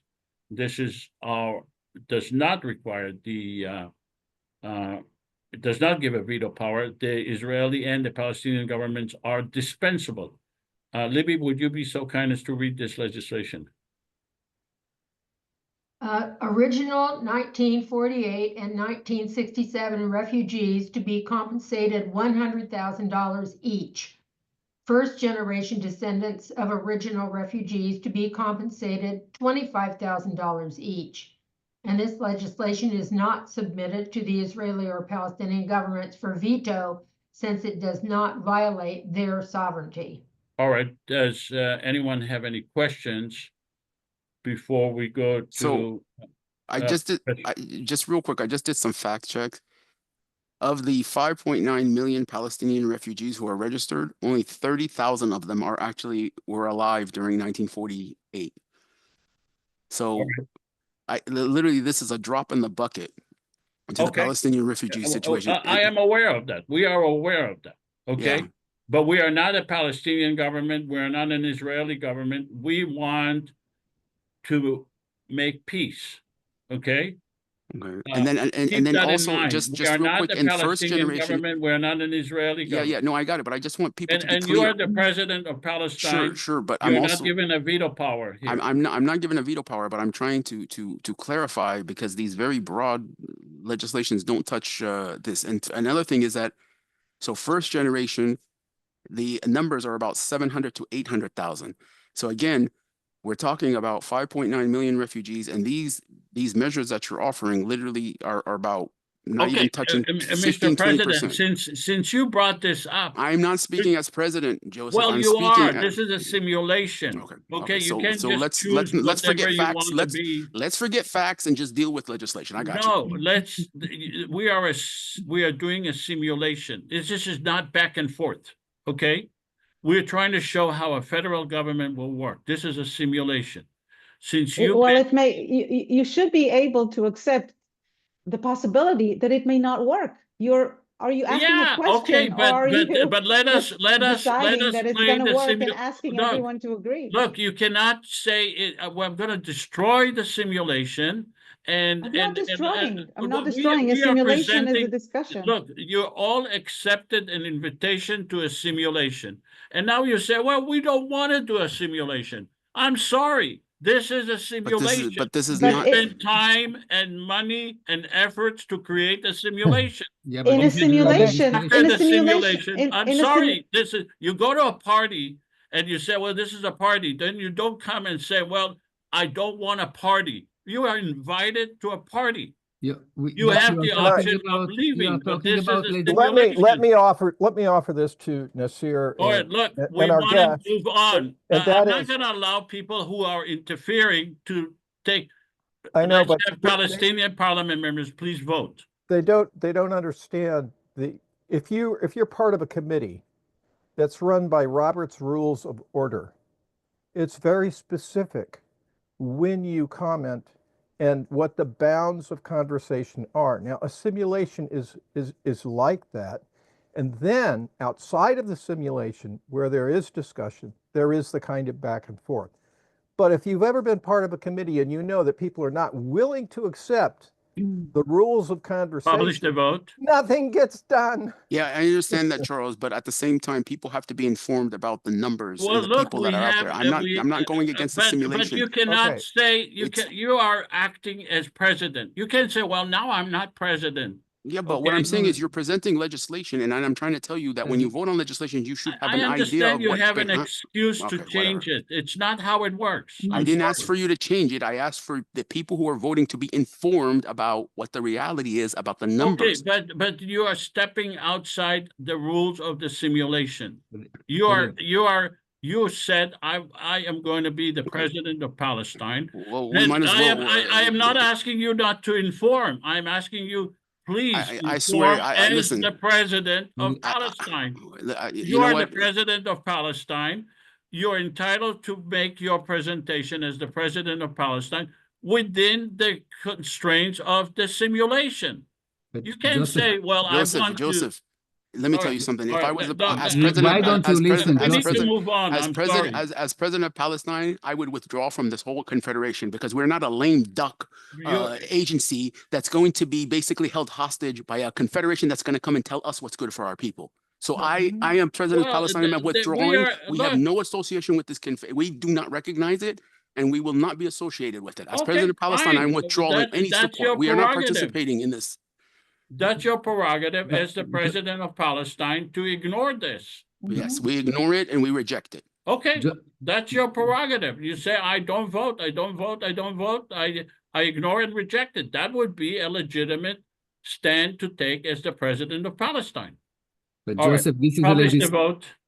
this is the legislation. Legislation is subject to discussion and. I am not saying improvement. he made comments and I referred to those comments within the constraints of the simulation. He said, no, I want to step outside the simulation. No, I this said, is- Mr. President, you are making comments and I want to respond to your comments as the president. He said, no, I'm now not in the simulation. That's not how it works. This is a legislation, and I agree I that this is. understand it's a simulation, but No, it's he a is- legislation. This is a simulation of a legislation, and now in the legislation, we should be able to change it, to modify, to think about it. Why not? Yes, I'm not saying don't modify it. I am asking Nasir to be acting as the president of Palestine. He said yes. He made comments, and I responded to those comments as the president of Palestine. And he says, no, I am not the president of Palestine anymore. That means he's not accepting the simulation. All right, let's go to the Israeli parliament members. Joseph, I think we need to make sure that the words are spelled properly. Refugees and also Palestinian needs to be Okay. corrected on the okay. poll. All right, I apologize for that. Israeli Prime Minister, Parliament members, please vote. Okay. And the polling. So we have both Palestinian and Israeli Parliament members agreeing to this. The President of Israel and Palestine are not given a veto power because it does not violate their sovereignty. All right, let's go on to closing remarks, and then we'll go to open discussion, in which time you will be able to discuss whatever you want. I believe that a common democratic confederation government can bring peace. Online elections is feasible, can be created. 1 week of war between Israel and Palestine costs over $3 billion, if not more. This common government could be created for the purpose of making peace. The Israeli government and the Palestinian governments are not legitimate government, and democracy could bring peace. I hope that while you engage in the open discussion, you will discuss the assumptions, because I think these assumptions are feasible and could be created. Now we're going to open discussion. We ended the simulation, and you can make whatever comments you want, including attacking me. It's fine, I have no problem, and having whatever comments you want. Let's go to Shlomo. Okay, so I have, first of all, I think you're right, but this is simulation, but I do think that we need to discuss, and especially the host that you invited should be heard on any item as usual. I don't know what happened today. Anyway, number one. Number two, I have a question to Smadar. If you are in charge of the whole thing, and you think about redistribution of land, what more or less distribution of land you have in mind? Is it only about settlers in the West Bank, which is an easy one, you just take them out, or it is also going all the way back to 48? How exactly? What do you have? Well, yeah, I think if we're talking about distribution of land, should concern the entire territory of Israel and Palestine, because there's a lot of Palestinian land within Israel that was taken from Palestinians who were displaced or refugees. And when we consider refugees, we also need to consider internally displaced people. So we need to go back all the way to 1948 with such a redistribution, and also consider restitution of land and not only monetary compensation, which was the mechanism that was suggested here. Now, of course, the interests of current Israeli citizens also need to be taken into account in that solution or in that discussion around the right of return and restitution of property and compensation. John, go ahead. I'm sorry. If I live in Haifa, in a house that was deserted, so to speak, of Palestinians that live there, should I give my house to them? I mean, what I paid for it? Not necessarily. Not necessarily. So the right of return could take many forms, and we should create conditions under which everybody should have a right to property.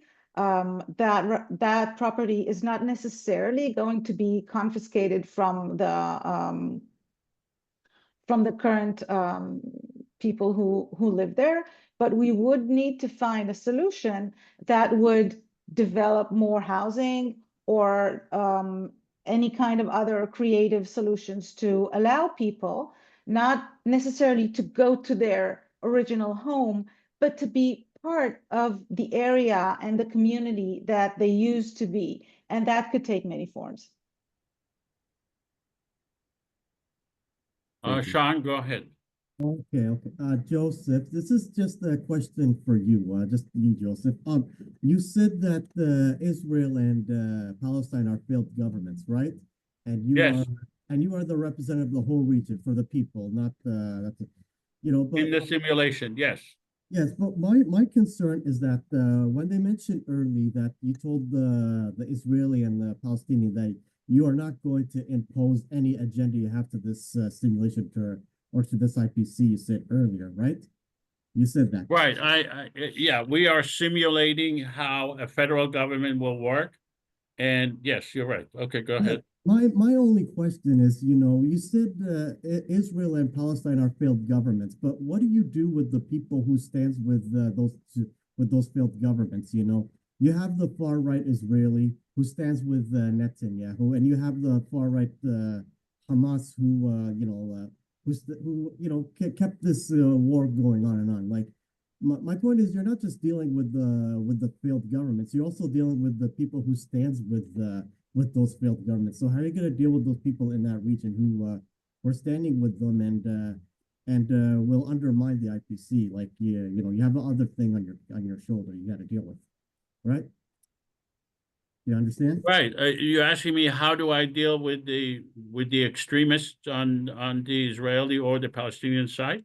Yeah, like those people that are standing with those failed governments who are not looking for an alternative. Like there are some Israeli and Palestinian who are looking for alternatives to have a better government than what the governments are. And then there's some people that are, don't want that wants to stay with these right. failed governments and don't want to do anything. So you're asking me as the hypothetical president of the whole area?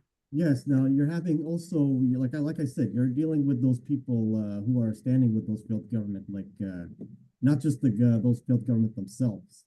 As a hypothetical president of the whole area, it would be very difficult for me to arrest them or prosecute them, but it would be possible for me as a hypothetical president of the whole area to make them irrelevant.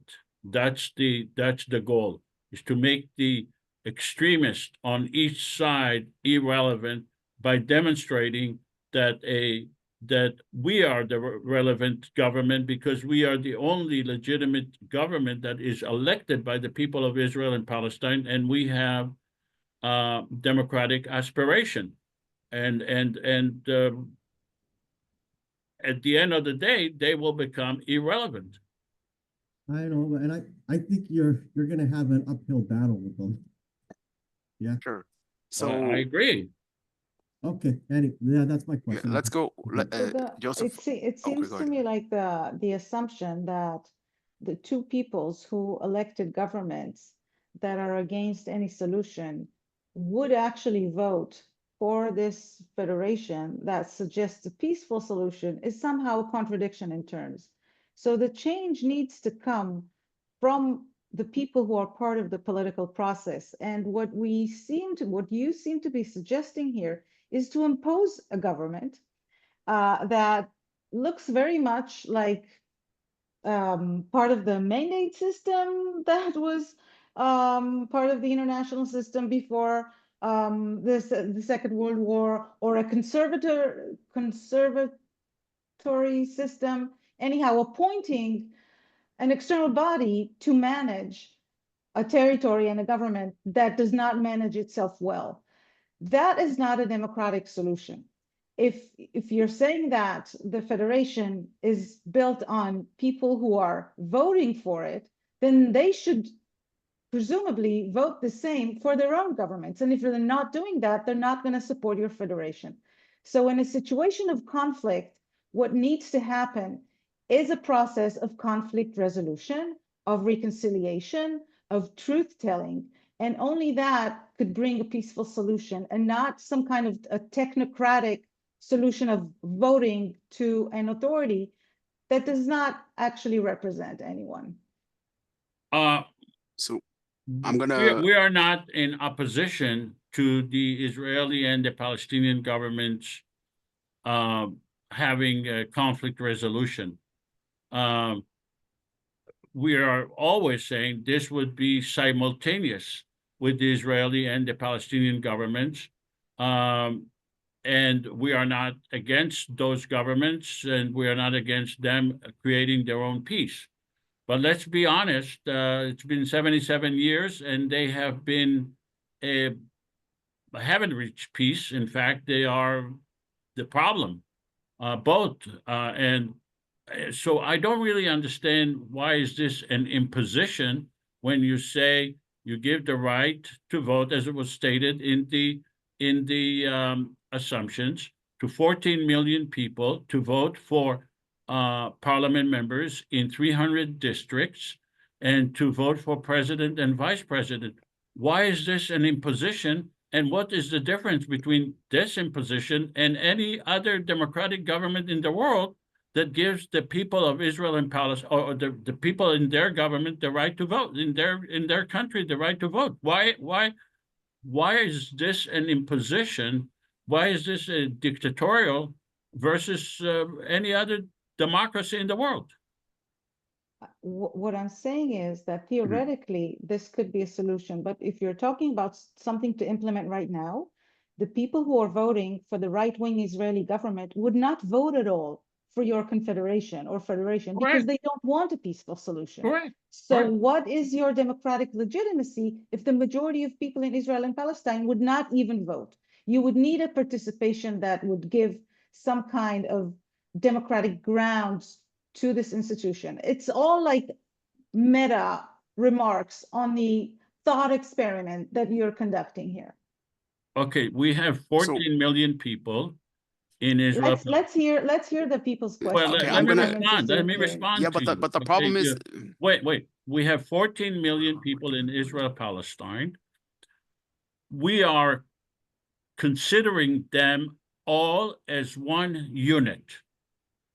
Out of the 14 million people, in the assumption is that 5 million people will vote. Now, you may That's a say, minority. That's a minority. That's a minority. And that would not give you the legitimacy that you need and the political power do you know how to many people control, voted for Trump? to govern the situation.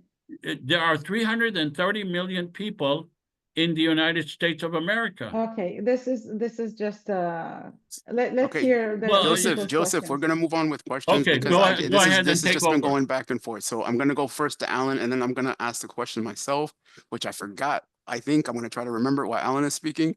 Thank And you. we're gonna go to Charles and Giacomo. Go ahead, Alan. Please, you guys, we only have like less than a half hour. Try to make it brief. I want to hear from Smadar as much as possible. I have really two reflections here. I think it's very important on the ground to be laying out what are these 300 districts? What do they look like? What is actually a picture of representation of the people as they live in Israel and Palestine look like? And how do they begin to feel about this process? But in a larger sense, Israel and Palestine overlap and interpenetrate and both occupy the entirety of the whole space. However, they get divided, but there is a division in people's consciousness, and people have to, in some sense of local autonomies, begin to work together.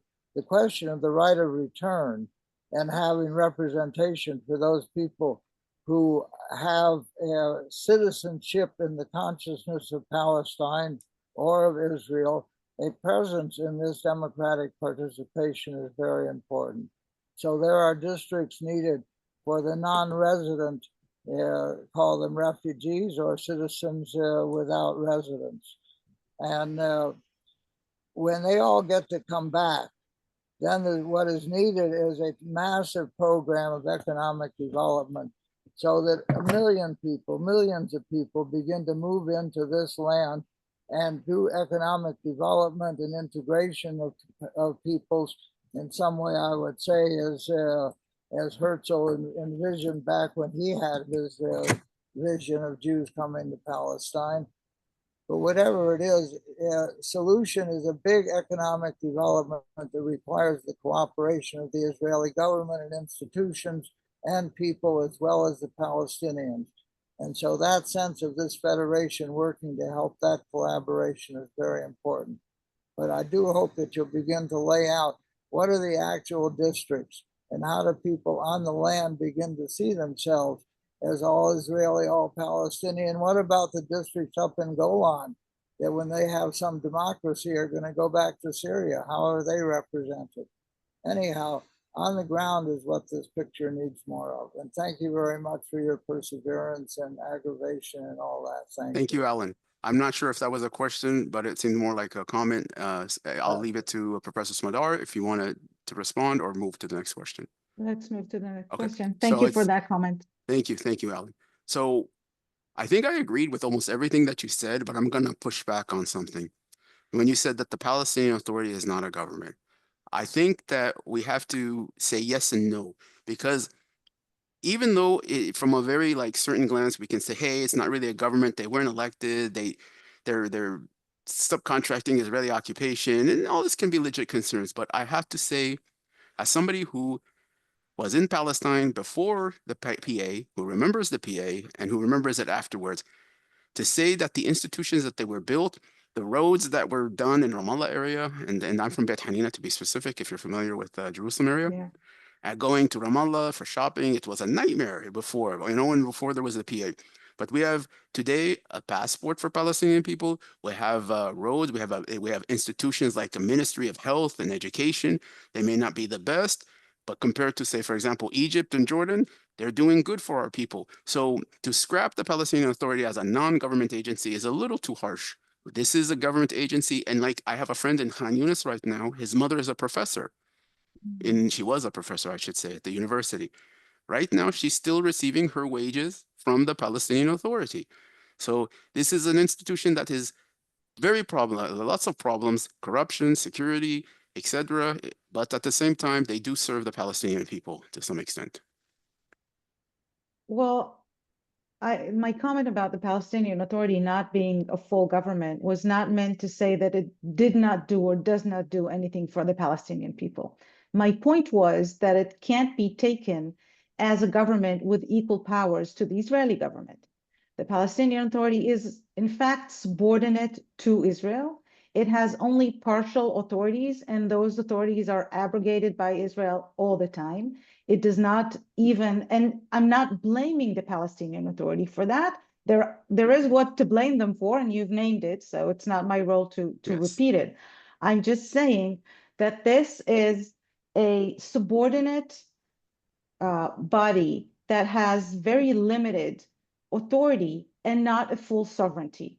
So we can't regard it as an authority that is equal in its powers to the Israeli government. The Palestinians need independence and sovereignty in order to proceed to a better future and to control their own fate. I totally was not saying that the Palestinian Authority is not worth anything and has not done anything, but it has multiple problems. It does not enjoy, now moving to the problems, it does not enjoy public support, it is not democratic, and so on. And this is part of the conditions that were imposed on them. So I think both leaderships on both sides, without being symmetric, with the Palestinian Authority being subordinate and dominated by Israel, needs to kind of be reconstituted in order to really represent their peoples in the best way. And Palestinians must have full sovereignty. Exactly. Okay, thank you. Appreciate that. Go ahead, Charles. I would like to question our guest on one thing that she said that I thought was a very interesting proposal, but it gets into a very tricky aspect of this whole thing, which I see as the crux of the difficulty, and that is a Truth and Reconciliation Commission. That one of the first acts of the IPC would be to establish a Truth and Reconciliation Commission as a method toward creating the kind of cultural acceptance that would allow for a solution to move forward.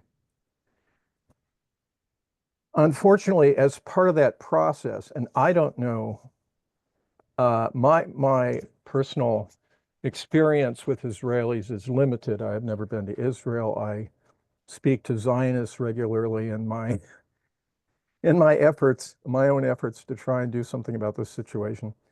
There's a deep-seated religious conviction that a certain portion of the people living there are entitled to a whole of the land, a whole of the political power, a whole of the military power. And so you're seeing there the difficulty when there's this religious justification that NERA's archaeologists and various historians have been able to establish is pretty much based on myth. But which is not to say we're all living our myths, all of us. So, but how, as part of that Truth and Reconciliation Commission, I would see that this would have to be confronted in order for people to reach a point where they would understand they need to cooperate and coexist. Do you see that as the way I do? And do you think that's possible? That I would think that a situation like the IPC would have the best possibility of bringing something like that about. I don't see it in the current political situation coming in various other ways. I know there's lots of other groups that are attempting the same thing, but considering that aspect, the deep aspect of getting into the mythological background as well as the nationalistic aspirations. Do you see that as a possibility for the IPC? Well, I see that as a possibility generally, not necessarily in the particular structure that you've created here for an IPC or whatever else. Listen, people come with various beliefs and belief systems. And the idea is not to indoctrinate people, but to create a system where they would feel comfortable enough to let other people enjoy the same political rights. They can still believe whatever they want to believe about, their religious beliefs, but we need to create a differentiation between one's religious beliefs and the political structure, the modern political structure that is being accepted. And everyone needs to feel that in a way it works for their own benefit. We are in a situation currently that war crimes are being committed, atrocities are being committed, and are enjoying a very wide support in the Israeli public. That's definitely an issue that we will have to overcome. And without the acknowledgement of justice and accountability, there is just no way forward. So I'm sorry not to be more optimistic, but we have to think for the long term, for the long run, right? And for the long run, I hope that people will come to that realization and still be able to maintain various beliefs that they may have. Thank you. So you think there's a possibility of getting to that position of political equality and justice by allowing people to maintain their beliefs and their mythological religious history without trying to enact it in the present. That's the problem. Yes, absolutely. So it's not that religions are not monolithic. They're not subject to a single interpretation.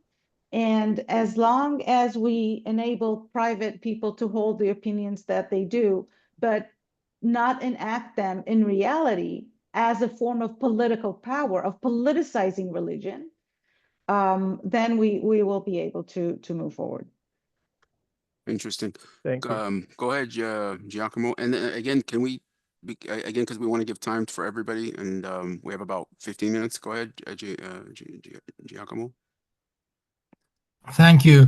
Yeah, my comment goes back to the Constitution, to the IPC, and what could be expected from it. I understand Professor Ben-Natan's criticism that the people who would be voting for this parliament will be the same people who vote for the Israeli parliament and maybe in the future for a Palestinian parliament. So what's the difference? Well, I think there will be still a difference because it's a bit like in Europe where people vote for their national parliament and they also vote for the European Parliament. It's just two different levels. And there will be a difference. There will be a difference in mission on the part of the members of these parliaments. And ultimately it boils down to the ultimate question. Would the IPC would you consider the IPC to be a good forum for two things? A platform of dialogue between well-intentioned Israelis and well-intentioned Palestinians who are actually interested in dialogue. And the second thing, would not be good to provide a level of rule of law between the two countries to replace the rule of violence, which is currently the norm. So would the IPC be good at achieving these goals? So I think the analogy to the European Union that you're suggesting now is a really good analogy in order to understand what is the problematic that I see with this suggestion. The European Union was established by the governments of European states. States agreed between each other, France, Germany, Britain at the time, other European states, their governments have established the European Union, and the European Union is kind of another level of government, just like you say. And at this, just like that, the states in the United States are part of the federal government. Your IPC suggestion, it's very different from that. You're suggesting to have a federal government in a situation where the governments are antagonistic to that. So by what power are you even establishing that? Your suggestion is to establish that by a direct vote of the people. That has two problems. First of all, it's not another level of government that is accepted by the states. The states would not collaborate with that. And so it's a separate political entity that in some way infringes on the sovereignty of the governments of Israel and Palestine. So it cannot work without the collaboration and the agreement of the imagined governments of Israel and Palestine, the government of Israel and the future, hopefully, government of Palestine. And when establishing, if you're suggesting to establish this on a popular support, then a majority vote is not enough. This is a constitutive assembly, right? So you don't create a new political entity with a majority vote. The majority vote has to be agreed upon in advance. It has to be established through consensus. And you don't have that consensus. So in a way, you know, it is an illusion. It's not a political structure that has any substantial standing either in the popular support or in the position of government. The problem is that the Israeli government is not a legitimate government. It's not elected by the people of Israel and Palestine. And the Palestinian governments are not elected by the Palestinian. So you're suggesting Let me finish. Yeah. These governments are illegitimate government in Israel, Palestine. They are not elected by the people of Israel and Palestine. They control the area of Israel and Palestine without legitimacy. What we are proposing is a legitimate government in Israel, Palestine. And you are saying that without the consent of the two illegitimate governments, this illegitimate government could not be born. And I strongly disagree with you. One other thing that I think was misunderstood here, in order to be part of the parliament or the president, a person will have to renounce his allegiance to the Israeli or the Palestinian governments and will have to publicly accept his allegiance to the federal government. So you're suggesting a federation that would overthrow the governments of Palestine and Israel. This is what you're suggesting. No. You want an alternative government that would overthrow the current governments, that would demand people to relinquish, and you're suggesting to create a third political authority that would overthrow the current governments. This is what you're saying. No. And not operate as on a level of a federal government. To the contrary. But that I think it gives it a veto power. It's not overthrowing, even though it recognizes that they are illegitimate government, recognize their power, it recognizes their jurisdiction, but it gives them a veto power, even though they are illegitimate governments. Yes. So if they're illegitimate, then why turn to them for a veto power? Or why even give them because you have no alternative. You have no way to implement the legislation without giving them a veto power. It would be benevolent subversion from the people. We take power and we give the power back to Israel and Palestine in areas where they have a power. So in a sense, but the whole notion that a government is illegitimate because it wasn't elected. I mean, aren't most governments in the world is Jordan therefore illegitimate? Is the government of Jordan, is the government of Iraq? These are places where they don't have elections. They are dictatorial governments. Okay. They are not elected. They do not have democratic legitimacy. The same with the government of Israel, the same with the government of Palestine. They are not legitimate democratic governments. All right. And you're saying, well, this- we have to give the illegitimate government of Israel and Palestine the ultimate authority to oppose a legitimate government in Israel Palestine. That doesn't make sense Okay. on a Let's hear, fundamental level. maybe, Yeah, let's go. Let's maybe go. let's hear Danny. Yeah, go ahead, Joe, Danny. Joe, why do you call the government of Israel illegitimate? It was elected. Yes.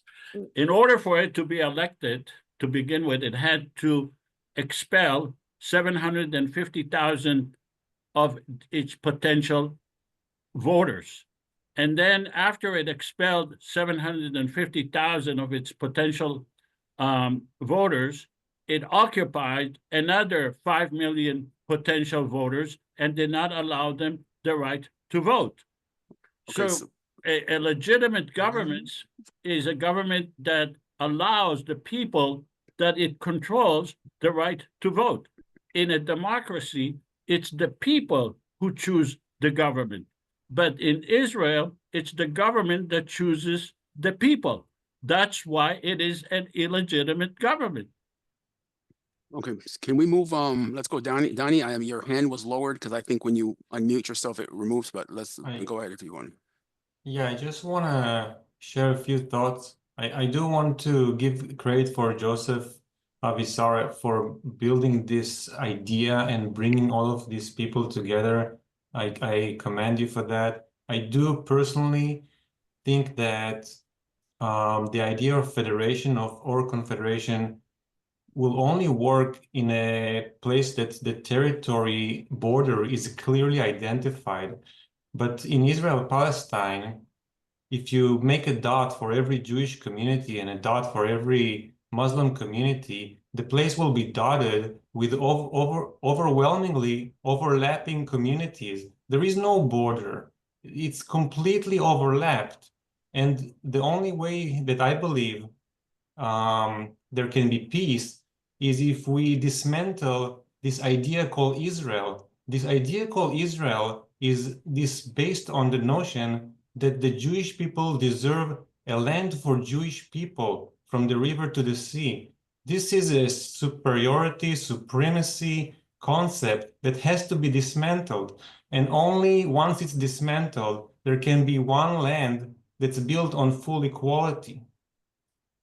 Well, I totally agree that the Israeli government, the Jewish government is the problem. But to say, how do you dismantle it? If you don't have a formula for dismantling it, then you'll have to agree with what we are saying, and that is make it as irrelevant as possible. I just want to add one more comment, which the idea of a homeland for the Jewish people from the river to the sea is the core of Israel. Having a confederation, Israel-Palestine, that's based on two separate identities is contradictory to the idea of Israel. There's a contradiction in this federation.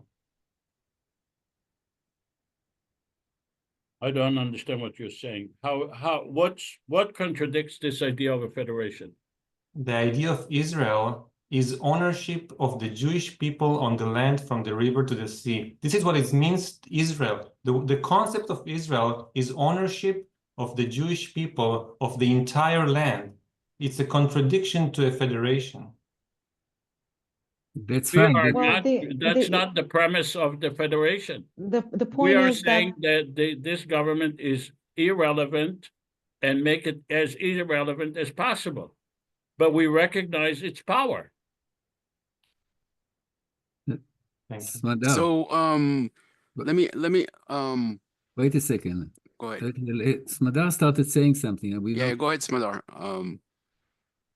I also put a map of the areas where Palestinians and Israelis live, and it's not as clear, like mixed as everyone thinks. We're actually pretty segregated. Even in Jerusalem, where I'm from, areas are either Jewish or Palestinian. It's not like, hey, my neighbor next to me is Jewish and we go to the same schools. It's not like that at all. Mm-hmm.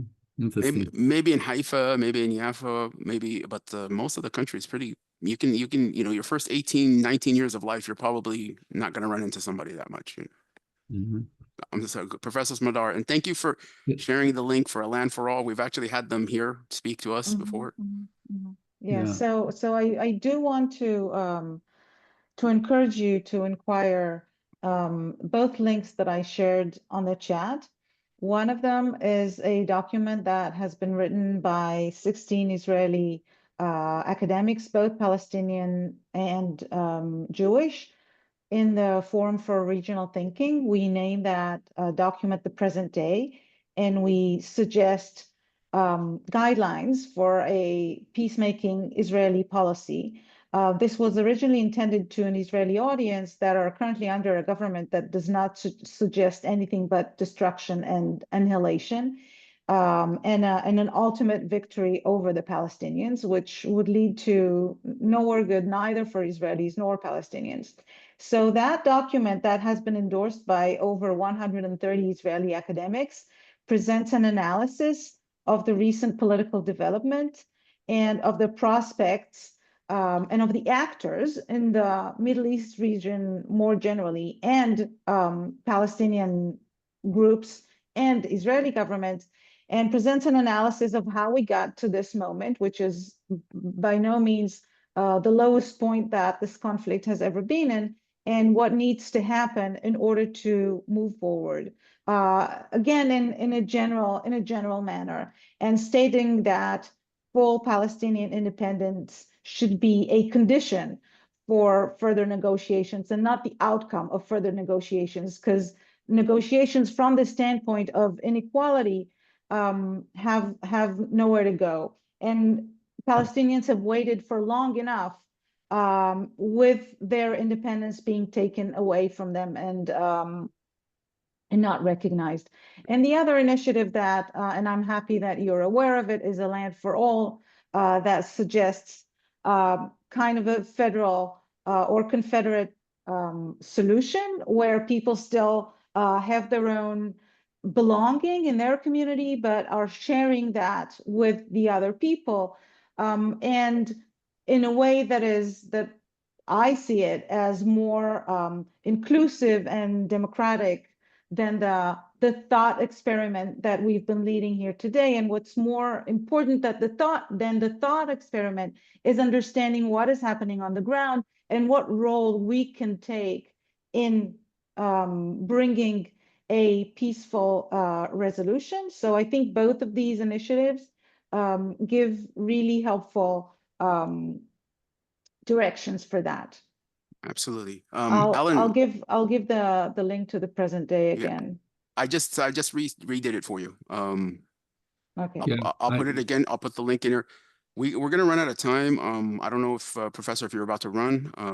I Can I ask? am. Okay, could you have a few extra minutes, because I do have a question. I think Alan, I can have you, a question. or we're gonna go with Alan. Alan, please make this quick. Yeah, actually, Shlomo was ahead. What I wanted to say is that sovereignty is very important. It needs to be separated from land. And that Palestine should have a legitimate government and Israel a legitimate government is important for the peoplehood of both of these peoples. But that is not exclusive sovereignty on the land. We need a new sense of sovereignty that is in the heart of the people, not an exclusive domination of the land with an army and guns. That's a new sense out of the 19th century imperialism. Yes, we need to share had- sovereignty. I totally agree with you. So the current idea of sovereignty as an exclusive yes control is not feasible and is part of the problem and not the solution. Gotcha. Yeah. Go ahead, Shlomo. So quick question to Smadar. Your view of Zionism today. Yeah, just quick. I know you probably wrote about it in different ways, but just if you can say in one sentence or two, what is your view of Zionism? I think Zionism can be understood in many different ways, and people who say Zionism often mean different things. And part of the problem in speaking about Zionism is that we don't flesh out what do we mean when we say Zionism. I think the current version of Zionism that most Israeli public supports and the Israeli government supports is an agenda of Jewish supremacy that is a racial system of apartheid. There's no way around it. This is but one interpretation of what Zionism could mean. And people may interpret it in various ways. People in the United States use the word Zionism to talk about their feeling of cultural belonging to the Jewish people and other ways of understanding that do not represent the reality on the ground, but rather interpretations of different aspects of their community and spiritual life. What I suggest is not to apply a concept of Zionism that has in its core an exclusive right of the Jewish people on the land of Israel and Palestine, but talk about self-determination. And self-determination, every people deserves self-determination, as long as they don't oppress and exclude other peoples. And they need to be able to exercise their self-determination in a way that enables that to other collectives as well. So both the Palestinian people and the Israeli people would be able to exercise self-determination if they agree together to have a common state for everyone else without exclusivity on that. So if many years ago, I hosted a Palestinian scholar that I really appreciate. And he said, well, you can be anti-Zionist, but when there are 5, 6, 7, 8, 9 million people who think that they are a people and are willing to fight for that, it is really no use to have academic discussions of whether there is a Jewish people or there is not a Jewish people. These imagined communities, in the words in terms of Benedict Anderson, are real in the sense that people believe in them. So we have two collectives that each see themselves as a people, the Palestinian people and the Israeli people, and they need to be able to exercise their self-determination side by side and not as a zero-sum game, one at the expense of the other. So let's take away out of the Zionism discussion and talk about self-determination. And self-determination is about how people define themselves. Yeah, but self-determination in one land and two people. So what in your mind, maybe So the self-determination does not need to be exercised in a way of an exclusive nation state. We do not want a nation state. We don't want to reduce political membership to ethno-national identities. We can create a state that includes more than one collective that exercise self-determination in their culture, in their community gatherings, in many different ways, but not in the basic political structure of a nation state that is always exclusive, excluding and oppressing other people. Good. Right. All right. I think real quick question. I'm sorry. We've actually had people like Noor Awad. We've had Oren Yeftechal, Meron Rapaport, and I believe May Pundak here as guests, at different times. Excellent. But my question to you is, since you're based in the U.S., especially in academia in the U.S., and I'm currently in the U.S. as well, and I've been struggling with something. I want to see if you're struggling with the same thing.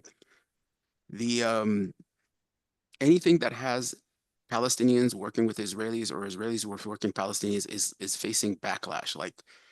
Like me, for example, if I say I support a two-state solution, 2 states equally living side by side, everybody from the river to sea equal, I've been called a Zionist.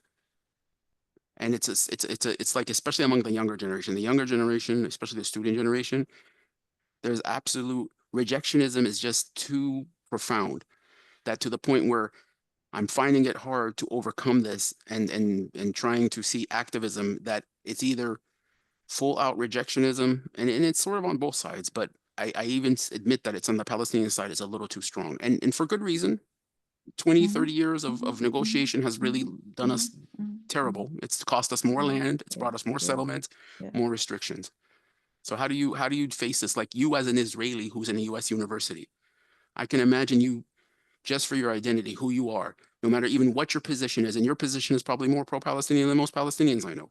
But just for who you are, do you find yourself always like getting on the offense or a target?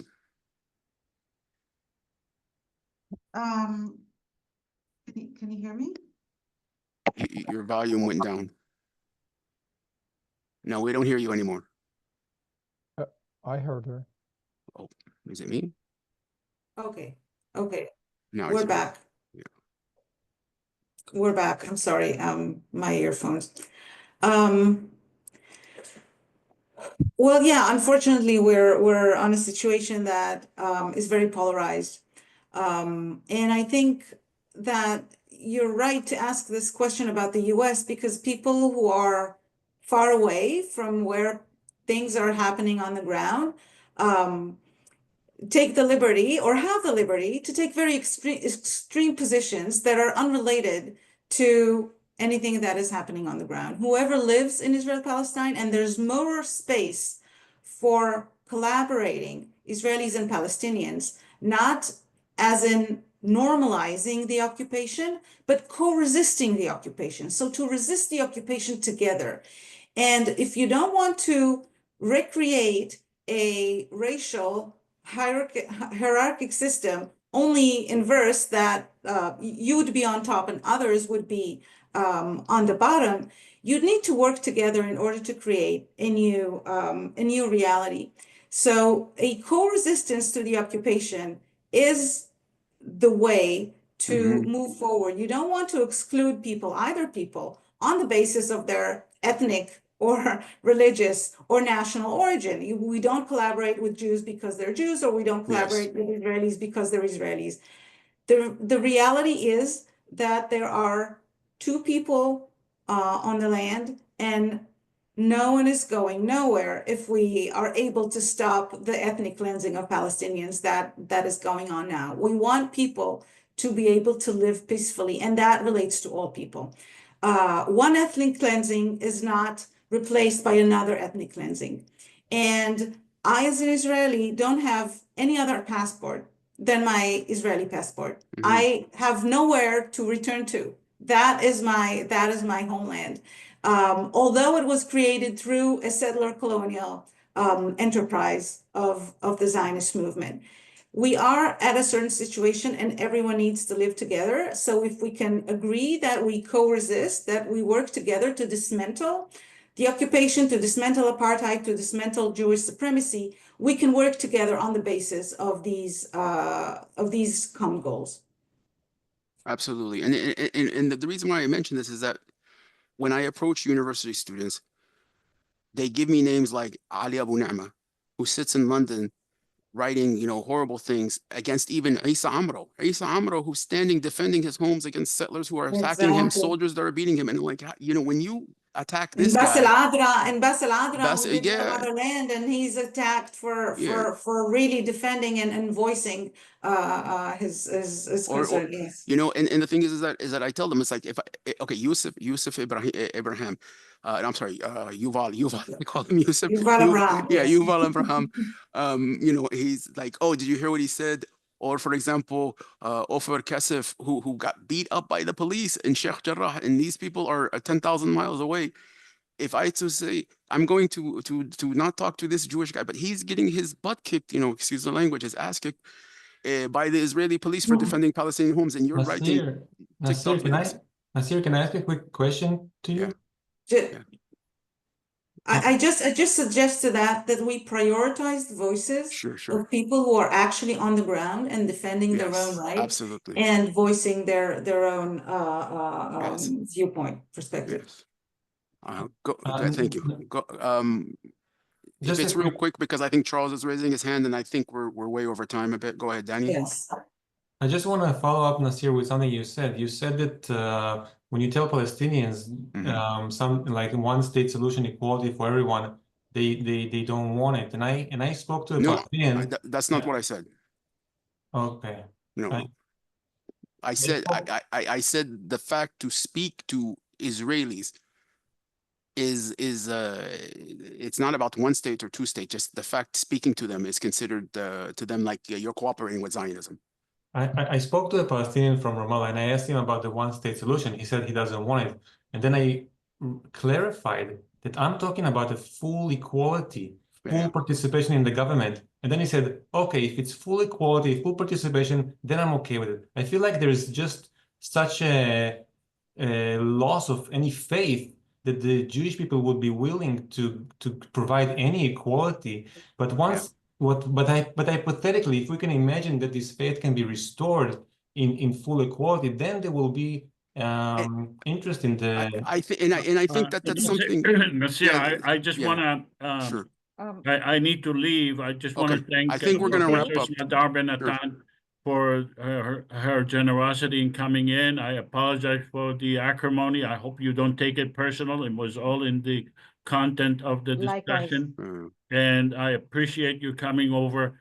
I have to go because I have 5 grandchildren waiting for me and my whole family. So I have to run. But I thank you so much. I thought it was an excellent simulation. Thank you. And but you guys can continue. I just Yeah, I need to leave as well. So I really thank you for inviting me. And I think the conversation we had just now is the right way to go. Thank you. And hopefully we can touch base and exchange some ideas and maybe have you speak with some other organizations as well if you're open to it. Absolutely. Very welcome to that. Thank you. Okay. Enjoy Thank you. your Bye-bye. weekend.